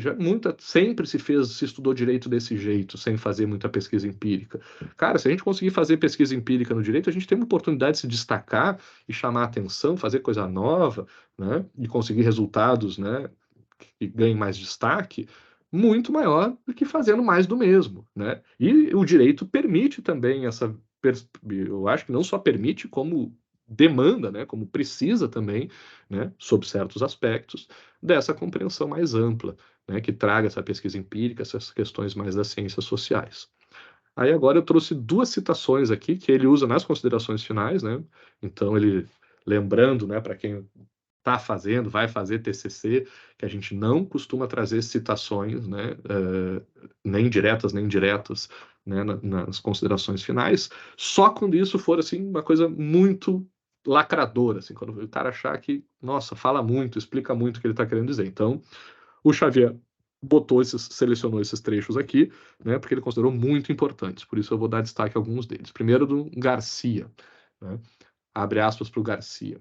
As questões ou problemas, né, de sociedades contemporâneas, como direitos religiosos, direitos das minorias, direitos das mulheres, direitos dos indígenas, direito ao suicídio assistido, direito ao casamento entre pessoas do mesmo sexo, direitos de reprodução, direitos dos imigrantes, todos esses são cada vez mais regulados por figuras jurídicas caracterizadas por sua textura normativa aberta, ou seja, baseados em valores fundamentais, direitos humanos, etc. Tá? Então, o que estão dizendo? Essas questões, né, os maiores problemas da sociedade contemporânea, são regulados e definidos, resolvidos, né, com base em normas mais abertas, né, valores fundamentais, princípios, direitos humanos, essas coisas.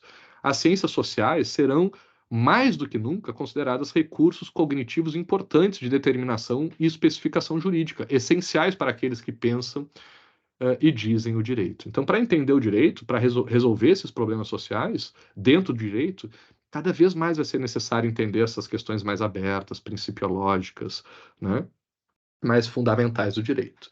Com efeito, continua o Garcia, uma vez que essas questões ou problemas exigem dos atores judiciários criatividade, imaginação jurídica e abertura cognitiva e normativa em relação às diferentes possibilidades de regulação, em face da concepção de diferentes possíveis, né? As ciências sociais serão, nesse contexto, um elemento importante de determinação dos possíveis ainda não atualizados. Possíveis que está dizendo de, caminhos possíveis, né? Dos diferentes alternativas, né?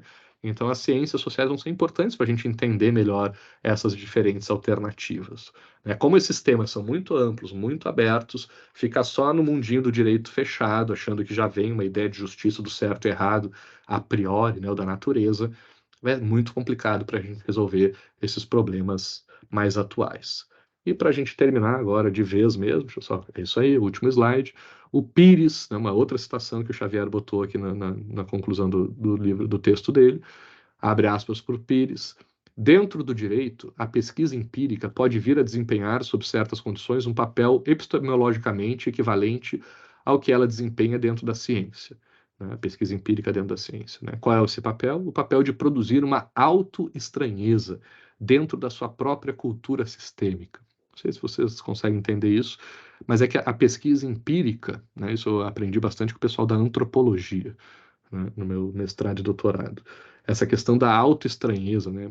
O pessoal da antropologia costuma ir fazer pesquisa com indígenas, né?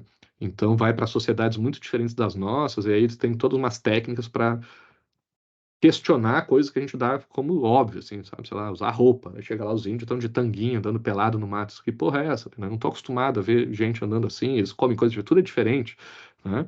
E aí tu vai te auto-estranhando, ué, o que eu dou como natural não é natural. Então a pesquisa empírica, quando a gente olha para os dados da realidade, ajuda a gente questionar coisas que a gente dá como certas, né? E o direito, ele está dizendo aqui, precisa disso, né? Fazer a pesquisa empírica para questionar aquelas coisas que a gente sempre deu como óbvias, como certas dentro do direito. A olhar para a realidade e ver, para vem cá, eu jurava que as coisas eram de um jeito, agora estou olhando para a realidade e estou descobrindo que não, que quando eu digo, sei lá, que quando eu proíbo uma coisa, por exemplo, o resultado é inverso, as pessoas fazem mais disso, sei lá, proibir aborto aumenta o aborto, proibir o uso de drogas aumenta o uso de drogas. Né? Isso é uma questão importante a gente discutir. A gente já tem uma pesquisa para saber se quando a gente proíbe aumenta ou diminui, né, alguma ação como essa, alguma atitude como essas, né? É importante para o direito, pelo menos para mim parece importante, né, saber isso, se a proibição, a norma proibitiva alcança o seu objetivo, senão o direito está todo errado. Né? E aí pode ser que pesquisando a gente descubra que a gente achava que proibindo diminuía, e a gente descobre que talvez proibindo aumente ou não diminua, ou diminua muito pouco, né?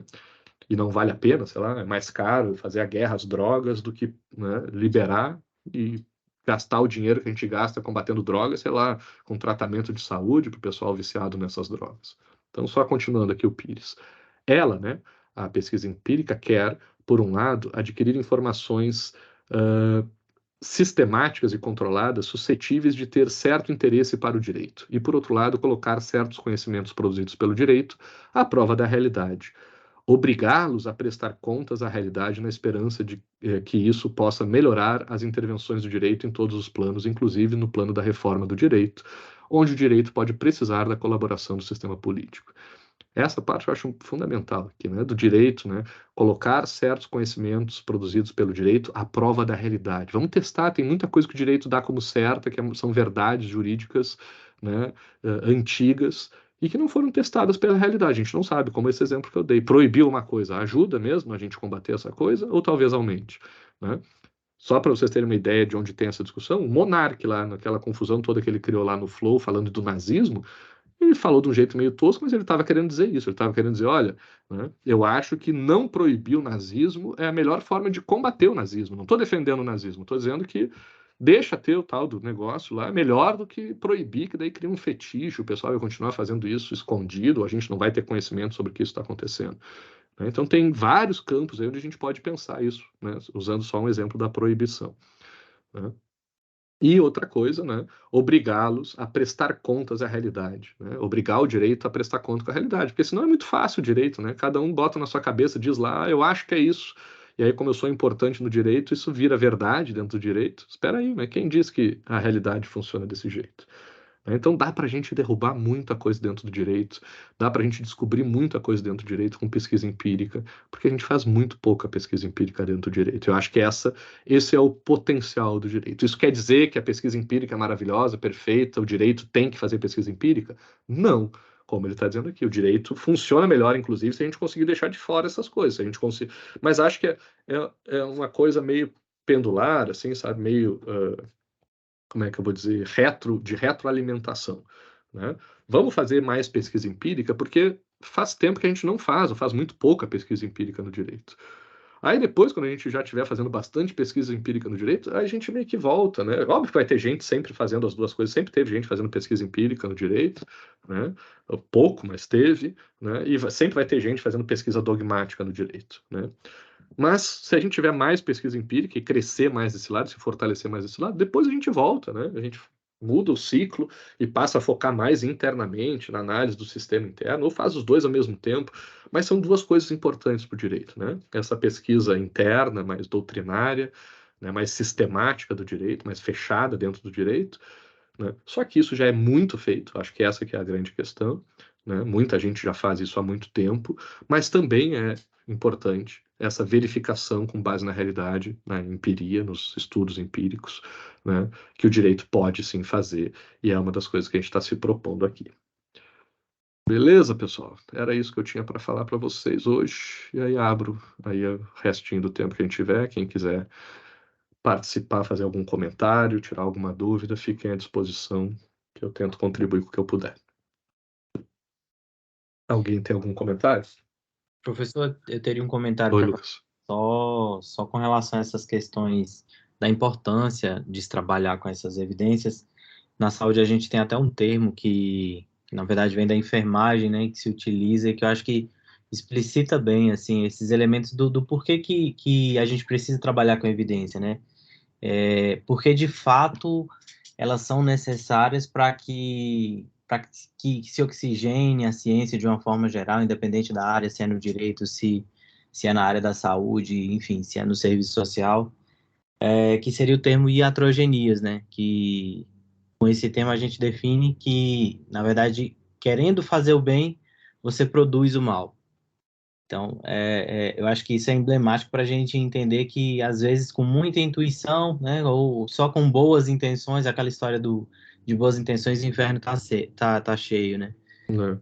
Com boas intenções, com essas escolhas intuitivas, ou só com, talvez, ali, uma análise positivista, superficial, você estabeleça e defina alguns parâmetros, mas que não consegue, de fato, ter uma visão a longo prazo, né, dos efeitos, do impacto que aquele tipo de definição vai trazer na realidade. E eu acho que a evidência científica traz essa precaução, né, para que você consiga ter uma visão mais geral, daquelas escolhas que estão sendo feitas previamente, para saber qual é o tipo de impacto, qual vai ser a possibilidade de eficácia, de fato você ter ali uma segurança maior na aplicação daqueles elementos que você pretende estabelecer, né?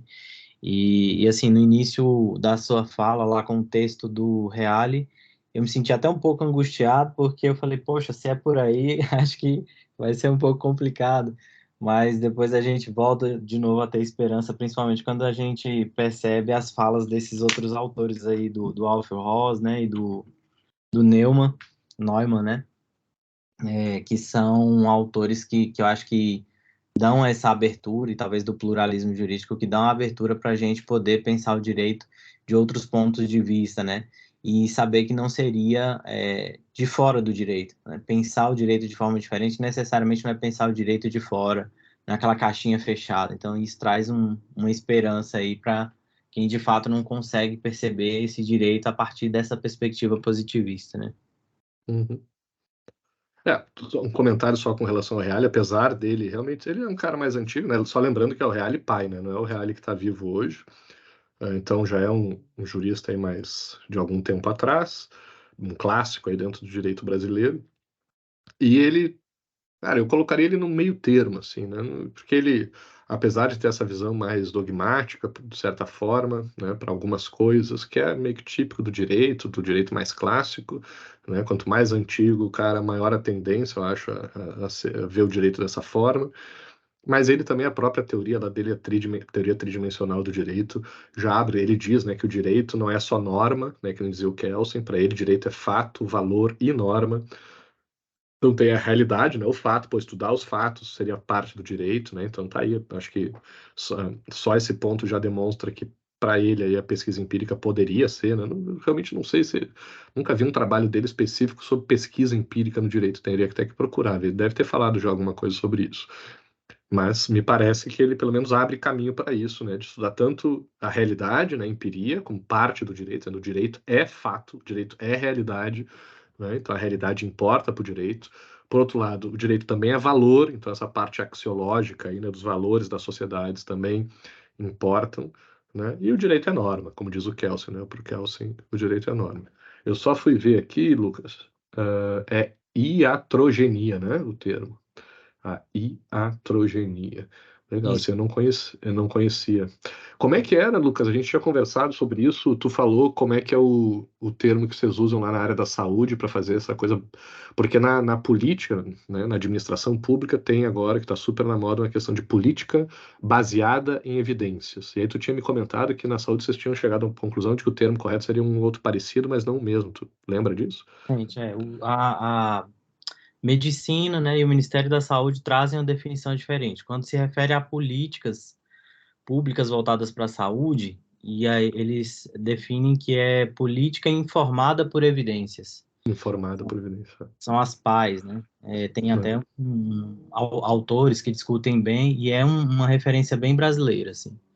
Ah, Já, legal. já a nível internacional, e aí é isso que se coloca, né? São as políticas baseadas em evidências. Essas necessariamente são mais biológicas, mais voltadas para a medicina, né? E com Uhum. evidências mais específicas vinculadas às ciências naturais.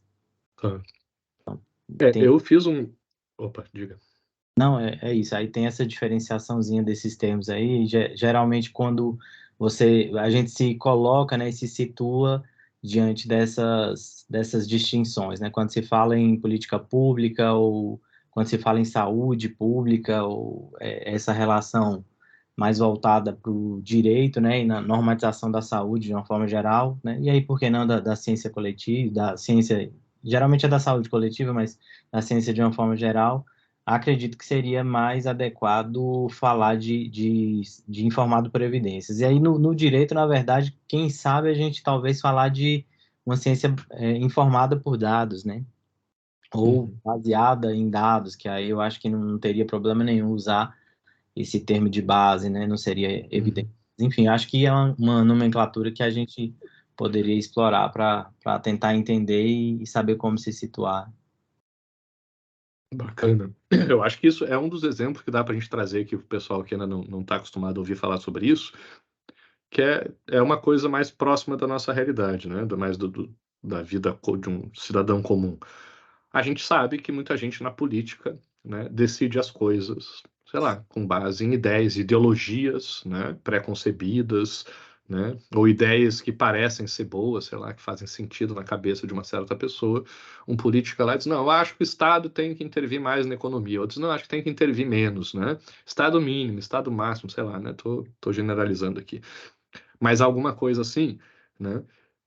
E aí, tipo, a gente vota com base na pessoa que defende a coisa que a gente acredita, que a gente já concorda, e não se tem muita discussão, né, empírica, como a gente está falando, de dados, prova, né, que o Estado maior é melhor, o Estado menor, apesar de que hoje em dia a gente, com a internet, a gente começou a discutir e viu que essa discussão precisa ter uma base, precisa ter uma fundamentação, precisa de fontes, né, então já se tem uma lógica, mesmo que se faça de uma maneira muito ruim, com muitas falhas ainda, mas mesmo na internet, no Twitter da vida, uma discussão de Twitter, o pessoal já sabe que deve procurar fontes para tentar fundamentar, para trazer as referências de onde está trazendo seus argumentos. Sim. Porque se entendeu, né, que, cara, na política, em vez de eu sair fazendo as coisas com base na minha cabeça, eu preciso ver, se mostrar, ó, isso aí funcionou em tal e tal lugar, estou trazendo para cá porque tem funcionado, ou vou parar de fazer tal coisa, porque eu descobri olhando para os dados que isso aí não funciona, não está trazendo os resultados que eu queria. E aí, então, essa é a diferença, né, que a gente está propondo aqui para o direito, basicamente é isso, né? Parar de fazer direito com base na nossa cabeça, no que a gente acha que é o certo, e fazer direito com base em dados, né? Ou informado por dados, aí o termo acho que é o menos importante aí nessa discussão, pelo menos me parece no momento. Acho que qualquer um dos dois vale como difícil por direito. Quer fazer algum comentário, Lucas? Não, acho que é por aí mesmo. Acho que é um caminho mais do que necessário se seguir. E parar, né? Porque volta e meia é estranho, assim. Eu estou no 7º semestre, alguns colegas estão talvez mais avançados, outros menos, mas eu acho que todo mundo se incomoda ou se questiona o quanto a gente cita alguns autores, né? Tem eles como referências e às vezes você vê lá a teoria daquele autor sem nenhuma citação, né, sem nenhuma referência científica e que sabe bibliografia no final. Ele, né, geralmente não tem uma referência bibliográfica nos manuais e a O gente próprio Reale. O próprio Reale. O Reale, ele cita ali uns Montesquieu perdido, uma coisa assim, bota uns nomes, umas citações em francês, latim, alemão, para parecer chique, mas ele não é um cara que constrói cientificamente os argumentos dele. exatamente, não se vê nenhuma menção a método, né? Então são Não, questões que incomoda. não. E uma coisa só para ajudar ainda mais, né? Vai que alguém não se interessa nem muito por política, mas aí eu acho que fica bem no popular mesmo, é para os esportes. Né? A mesma coisa, o mesmo movimento a gente tem visto nos esportes. Eu me lembro que isso começou no vôlei. Né? O vôlei foi um esporte assim, que era muito baseado em dados, né? Já há algum tempo, já da década de 90, né? O técnico para decidir quem entra, quem sai, quando que quem que faz não sei o quê, o cara tinha lá umas planilhas enormes, dizendo, esse aqui é bom, salta tantos metros de altura, ele faz tantos pontos, a média dele de acerto é tantos, e é assim que ele baseava, né, as suas decisões, ou ainda baseia. Né? Muito, pelo que eu sei, do vôlei, né, é muito, não sei se o basquete também deve ter isso, alguma coisa assim. Esses dados, essas estatísticas eram muito importantes dentro do vôlei, e isso se refletia nas transmissões. Nas transmissões de vôlei vinham lá esses dados juntos, né? Parte da transmissão, os comentaristas também se baseavam nesses dados. O futebol não tinha nada disso, nada disso. Comecei com vôlei para vir para o futebol, que eu acho que é o que o pessoal mais conhece aqui no Brasil. Cara, o futebol era muito disso, do feeling, né? Do sentimento, da intuição do treinador. Ah, eu vi que aquele cara tá bem, o outro tá mal, não sei o quê, porque comigo vai jogar bem, eu vou fazer o cara melhorar. E aí se baseava muito nisso. Para saber quem é um bom jogador, quem acompanha futebol, quase sempre, até muito pouco tempo atrás, era assim: assiste futebol e vai criando a tua opinião sobre aquilo. E aí se às vezes eu, né, por coincidência, assisti os jogos bons daquele jogador, eu achava que ele era bom. E se eu perdia os jogos que ele tinha feito bobagem, né, azar, não tem problema. Eu ficava com uma opinião positiva dele. Ou o contrário, só vi os jogos que ia mal. E agora tem começado, né, já há alguns poucos anos, mas já tem começado no futebol, grandes clubes de futebol, pelo menos no Brasil, a terem departamentos de estatística. Eu sei que eu me lembro, eu acompanhei já há alguns anos, uns 5 a 10 anos atrás, o Grêmio comprou um software alemão que fica lá no campo de treinamento, que vai monitorando todo o treino dos jogadores, não é só o jogo, para ver quanto passe o cara acerta, quanto que o cara corre, né, a velocidade que o cara atinge, quando que ele cansa, tudo isso. E em cima desses dados, o treinador poder tomar decisões informadas ou baseadas por evidências. O que a gente está falando é para tentar fazer isso no direito. Mesma coisa que a política já está aprendendo a fazer. Está mais falando do que fazendo, mas está começando a fazer a política. Que o vôlei já faz há muito tempo, que o futebol está começando a fazer. Mas eu só quero também para manter o equilíbrio, porque eu estou escancarando aqui e deixando muito claro que eu estou defendendo essa perspectiva para o direito como uma oportunidade, como a gente poder ganhar destaque aqui no meio jurídico. Né? Quando eu digo oportunidade, é isso, tá, gente? É vocês, né, junto comigo, com todos os colegas aqui de vocês, escreverem artigos que vão ganhar mais visibilidade, que vão ter mais importância, que mais pessoas vão olhar e dizer: olha, viu lá o artigo que a Nachelle publicou, que a Alessandra publicou, que a Jaqueline publicou, que o Lucas publicou, que o Roger publicou, que a Natane publicou. Poxa, olha lá uma coisa nova, nunca tinha visto. Eles mostraram, trouxeram dados sobre uma coisa que a gente não sabia. A chance disso ganhar destaque. E destaque eu sou, digamos, nível intermediário na pesquisa. Não sou totalmente pesquisador como carreira, mas eu tenho alguns amigos que trabalham só com pesquisa. O que acontece com esses caras? Direto faz uma pesquisa, claro que faz muita pesquisa que não dá grandes resultados, não desponta no começo, mas uma hora que outra sai algum resultado interessante, vai estar lá um jornal, uma televisão entrevistando o cara para querer saber, conta aí o que é que tu descobriu na tua pesquisa. Vocês leem as notícias de vocês, volta e meia vocês veem lá, pesquisador, não sei que pesquisa de não sei quem, descobriu outra coisa. O que eu estou querendo propor aqui para vocês é isso. Daqui a pouco vocês estarem, né, a gente está dando entrevista falando sobre os nossos achados no direito. E é muito mais fácil alguém nos chamar para dar uma entrevista, para falar sobre um resultado novo, a gente fazendo, na minha opinião, né, a gente fazendo pesquisa empírica no direito, porque a gente vai mostrar dados, porque isso não tem muito no direito, do que fazendo artigo que nem todo mundo já faz há 200, 300 anos no direito. Né? Não tem mais muito suco para tirar dessa laranja aí dogmática do direito. Ou é mais difícil de tirar suco dessa laranja. Né? Na pesquisa empírica tá cheio de suco, porque tem pouca gente que faz pesquisa, tem muita coisa para se fazer ainda. Mas, né, e esse é o porém que eu queria colocar para tentar manter o equilíbrio ali do texto Xavier, que eu acho importante, eu também não quero romantizar a pesquisa empírica em direito. Tá? Assim como eu não romantizo a pesquisa empírica na política, né? Eu acho que na política eu já sou mais crítico, porque eu já vejo que tem já uma modinha na política de todo mundo querer fazer pesquisa empírica, e aí às vezes o cara diz, então os dados disseram tal coisa, então é uma verdade absoluta que tal coisa deve ser feita. E aí eu vou explicar dentro do futebol, né? Se eu olhar no futebol lá que tal jogador dá tantos passes, corre tanto, não sei o que lá, isso quer dizer que ele é o melhor jogador? Cara, é uma forte base para isso. Então, com certeza, é uma informação muito importante que a gente tem que levar em consideração. Mas não é só isso. Não são só as evidências que nos garantem bons resultados.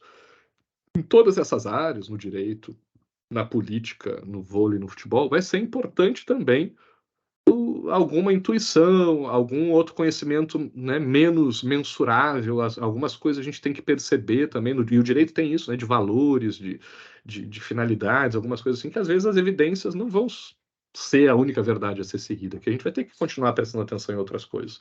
Assim como um técnico de futebol tem que saber, não, o cara tá com números bons, não sei o que lá, mas eu sei que ele tá com um problema em casa porque brigou com a mulher, tá se separando, então agora não é o momento de botar o cara. Os números não dizem isso, né? Mas eu tenho uma percepção mais ampla, né, mais completa aqui da situação, ou às vezes eu tô com o sentimento de que agora tem uma coisa que continua viva, eu acho, né? A evidência é importante, mas não é tudo. É só isso que eu tô querendo dizer. Né? Estou defendendo as evidências aqui no direito, sim, mas não é uma religião, não é evidência, não é um Deus que vai trazer uma verdade para a gente, que larga tudo e é só seguir as evidências. Mas eu acho que é uma chance muito grande que muita gente está deixando passar, não sei, eu acho estranho, né? Que não se faça isso já há mais tempo. Já tem muita gente fazendo, já há algum tempo, o próprio artigo aqui do Xavier fala sobre isso, de quantas iniciativas nos Estados Unidos, na Inglaterra, até no Brasil, já se tem sobre isso, já há algumas décadas, né? Mas ainda é muito pouco usado, e a minha leitura é que o direito ainda é um campo muito hierarquizado, muito tradicional, muito conservador, onde a gente demora para fazer isso porque as pessoas continuam querendo estar certas com base no argumento de autoridade, continuam querendo, né, serem um Miguel Reale, um Gilmar Mendes da vida, alguém aí para serem referência da sua área e não quebram com isso. E método é difícil, né? Trabalhar com método é complicado, é muito mais difícil. A gente não tem tanto poder, a gente não determina, né, o que é, o que não é, né? Então, isso é dataísmo, alguma coisa assim. Inclusive, agora foi proposto um aumento da pena para pessoas que colocam mulheres e idosos em trabalho análogo escravo a partir de uma pesquisa de campo. Isso aí, é perceber a realidade, né, com base nessas pesquisas, né, baseadas na realidade, nos fatos, né, que a gente vai construindo o melhor conhecimento da realidade. Eu acho muito importante também, né, a gente pesquisar as consequências das normas, né, esse exemplo que a Natiele trouxe seria, acho, né, que uma fonte de informações para formar novas regras, né, novas normas, mas talvez, né, talvez não, eu acredito que seja importante monitorar também, né, a aplicação dessas normas, o impacto que elas têm na realidade, né, e, e, e também, né, continuar aí tentando ampliar ao máximo esse conhecimento, questionar muitas questões que a gente tem. Mas é isso, né, não é dataísmo, né, não é essa cultura aos dados, né? E nem todo mundo entende as estatísticas. Não, não é só isso também, né, Natiela? Não é só entender. Tem muita gente que não entende, é verdade. Mas tem também, é possível se fazer mau uso, né? Como eu já trabalho há algum tempo com pesquisa, eu já vi alguns casos de mau uso de dados, né? A pessoa fazendo uma pesquisa que quer dizer tal coisa, diz, então tira esses dados aqui que não me interessam e faz outros. Já teve, eu conheço casos de gente que mentiu, né? O cara ganhou muito dinheiro, ficou muito famoso, né? E porque mentiu todo o trabalho de campo dele.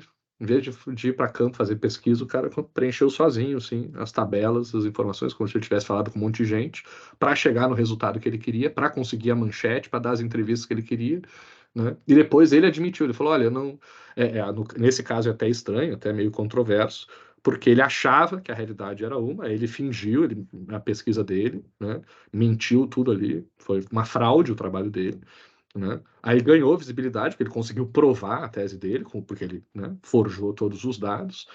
Aí ficou famoso, ganhou dinheiro. Aí com esse dinheiro ele foi lá e fez a pesquisa de verdade, porque ele não tinha dinheiro, porque fazer pesquisa também é caro, né? Então ele não tinha dinheiro para fazer a pesquisa. Aí ele foi lá e fez a pesquisa de verdade e descobriu mais ou menos o que ele já previa. Então, né? Tem uma discussão toda se aí o cara fraudou, né, uma pesquisa para conseguir dinheiro para fazer uma pesquisa real que comprovou que ele estava certo desde o começo. Pode parecer que justifica, mas é aquilo. Mas e aí? Aí como é que a credibilidade das pesquisas, né? Se a gente começar a fazer isso, a gente vai começar a desconfiar de toda a pesquisa também. Então, me parece que não é por aí mesmo. Já recusei fazer uma vez por esse motivo. Isso aí é bem difícil, bem complicado. Não é nenhuma área santa, né, perfeita, a área da pesquisa empírica, né? Mas me parece, como eu já falei várias vezes aqui, um grande potencial que a gente tem no direito, e é isso que eu quero ver se a gente explora mais. Tá? Isso que eu ia falar para vocês, não é só nisso, né? Não é só na origem da norma, né? A realidade social que a gente vai estudar empiricamente, pegar dados, como por exemplo, né? Olha, tem muito trabalho análogo a escravo, né? Então precisamos de uma norma específica para isso. Seria um estudo empírico a se fazer. A gente pode fazer outro estudo empírico para ver, tá, mas criamos uma norma sobre, né, uma nova norma sobre trabalho análogo a escravo. E aí, o que mudou? A realidade diminuiu? Né? Alguma coisa assim? Tem que estudar empiricamente isso. Mas eu acho que é o que eu vou propor para vocês no nosso próximo encontro, que dá para a gente estudar a norma. Dá para fazer estudo empírico sobre a norma. E aí eu não sei, eu acho que eu quero refletir junto com você sobre isso, se talvez não seja uma solução para toda essa discussão que a gente está tratando aqui. Né? Porque eles estão meio que dando como, né, essas correntes que a gente viu, estão dizendo, olha, é, o estudo empírico só cabe fora da norma, fora do sistema do direito, né, fora do campo do dever ser. Né? Mas eu concordo com isso, né? Eu acho que não dá para fazer estudo empírico com relação ao dever ser, de como as coisas deveriam ser, porque estudo empírico é uma descrição de como as coisas são. Mas dá para a gente fazer uma descrição de como as coisas são sobre a norma, né? Sobre como a norma funciona, sobre como a norma está sendo aplicada, né? Que aí me parece que, né, tem algumas métricas aí que dá para a gente usar que, cara, eu não consigo ver como é que isso seria sociológico, sabe? Eu acho que é jurídico, talvez seja um novo campo, não sei, dentro do direito mesmo, uma sub-área dentro do direito que analise, né, empiricamente questões jurídicas, questões das normas mesmo, do sistema jurídico em si, não sendo sociológico, né? Então, na aplicação da norma, de como a norma funciona, como o Lucas disse ali, tem coisa também mensurável que dá para a gente medir, né? E que, portanto, dá para a gente fazer estudo empírico sobre as normas. Né? E eu vou trazer para vocês, vou botar hoje à noite, quando eu mandar aí para vocês o link da nossa gravação, já vou botar o texto também da USP, se eu não me engano, são uns 3 ou 4 autores, muito bons, todos com os currículos muito bons, que escreveram um manual de pesquisa empírica em direito, mas assim, ó, coisa linda de ver. Para vocês, então, assim, estudantes de graduação, é um passo a passo, assim, de como montar a pergunta de pesquisa, como montar o método de pesquisa, né? Quais os resultados. Tem até no final modelos, né, de como montar a pesquisa. Então, muito, muito, muito aplicado mesmo. Né, essas nossas 2 primeiras conversas aqui dessas semanas foram mais teóricas, mais abstratas, históricas e conceituais, a próxima vai ser aplicada pura aplicação de toda essa conversa. Tá? Aí depois tem, eu não sei, eu ainda vou ver, tá, Lucas? Depois a gente conversa aí para ver uma apresentação para tu fazer sobre a tua pesquisa. Não sei se logo depois dessa, tem algumas outras questões alguns outros textos aí que eu acabei deixando de fora, mas eu vejo contigo, se tu já quer apresentar, se tu quer esperar um pouco mais, a gente vai, também tem que ver como é que a gente vai fazer agora nas férias, se nós vamos nos encontrar ou não, tá? Mas aí a gente vai conversando e vai se programando. Beleza. Mais algum comentário aí, pessoal?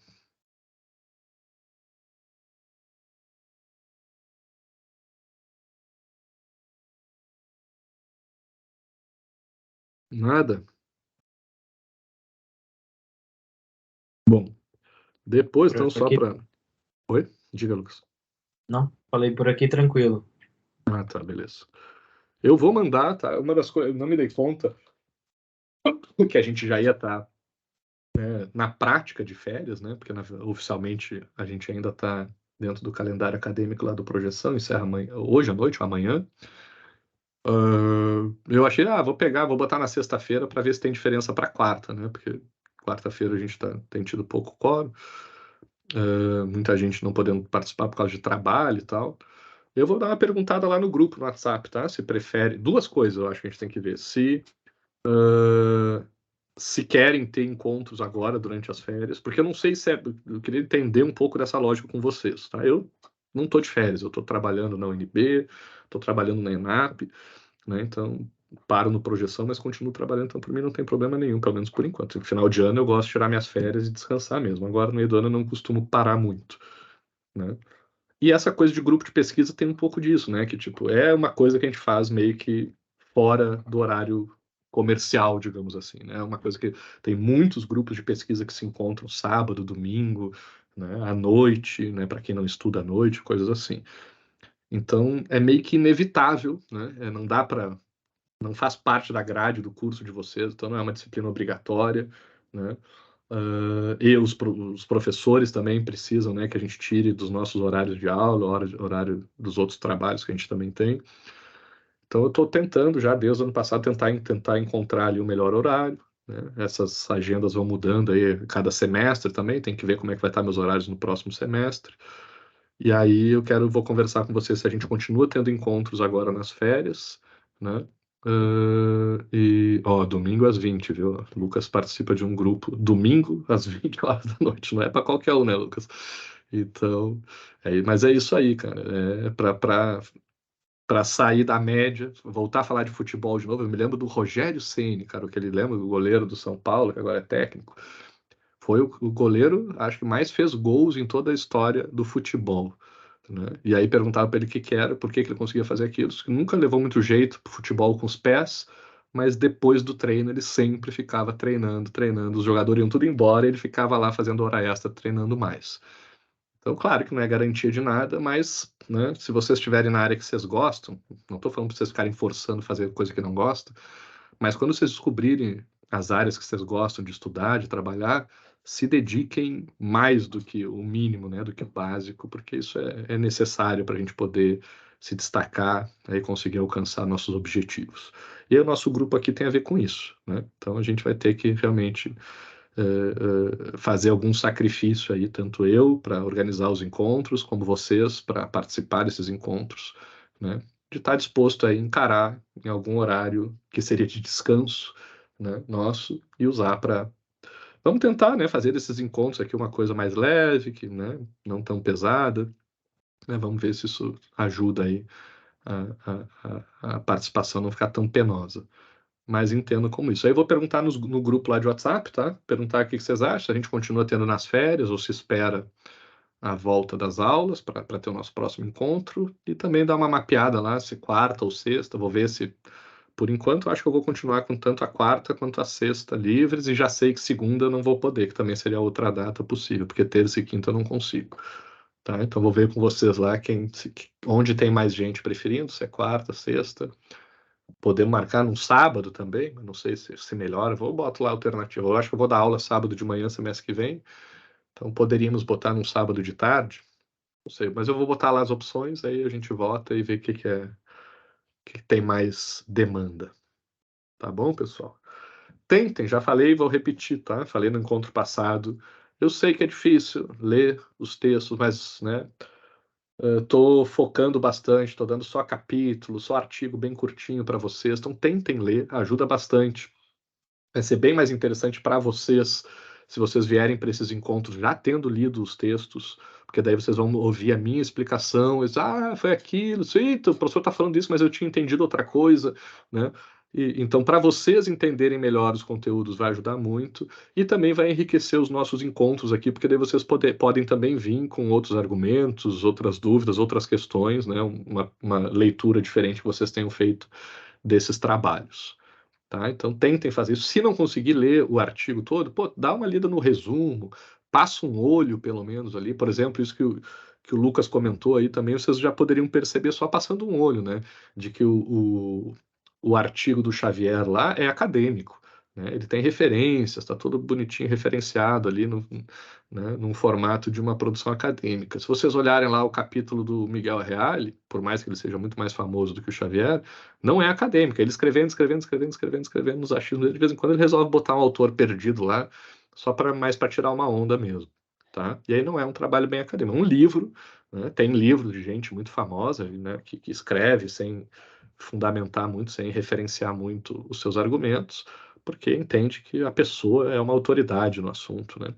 Então, isso pode ir acontecendo, mas, né, a academia, a ciência é mais construída com base, né, nesse apoio, né? Pode até ser nos próprios trabalhos da própria pessoa, né, citando, olha, tal trabalho, tal pesquisa que eu fiz, pode ir se citando também, fazendo referência a si próprio, não tem problema, mas é importante dar essas referências aí para o seu leitor poder entender melhor de onde está vindo os conteúdos que estão sendo apresentados.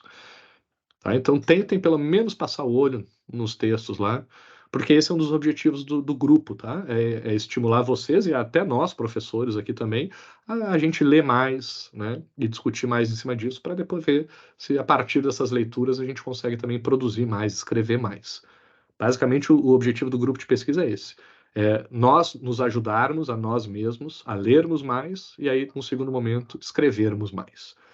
Tá? Então, tentem dentro do possível. Tá? Eu vou continuar passando esses textos para vocês, sempre que der, pelo menos passem o olho e, se der, façam um esforcinho de ler o que der para ler desses textos. Beleza, pessoal? Acho que era isso, então, se ninguém tiver mais nada para falar, estou à disposição. Deixa eu dar uma lida aqui no chat, que eu deixei passar um monte de coisa. Boa noite, Jaqueline chegando. Como não te esqueces que as leis são trazem o sentido das coisas, que a observação se constata. É por aí. Triste essa realidade, essa corrente do Alf Ross faz muito sentido, eu também concordo. Parece que o Hans Kelsen tem um pé no positivismo. Não é um pé, ele é o pai do positivismo, Ross. Hans Kelsen é o autor do positivismo. Pai não, né? Mas ele é um dos... É o grande nome do positivismo. Eu não sei se foi ele que inventou, né, a ideia do positivismo, mas... Não, ter pesquisa empírica é apenas um ponto de vista que acaba definindo o direito tradicionalmente, exatamente.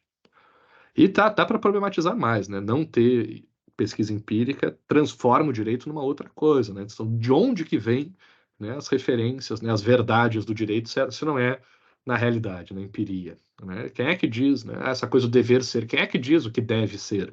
É uma puta discussão, né? O Estado, tá? Mas é o Estado mesmo? Quem é que controla o Estado? Quais são os interesses que o Estado está representando? Né? Então tem que ter muito cuidado com isso. Aqui acho que eu já tinha lido, deixa eu ver.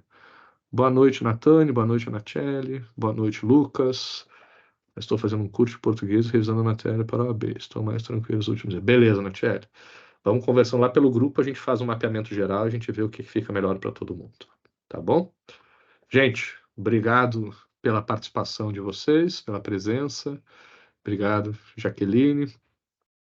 E fico à disposição também, tá? Qualquer dúvida que vocês tiverem, mesmo fora do grupo, se quiserem mandar e-mail, mandar mensagem no WhatsApp, aí estou à disposição.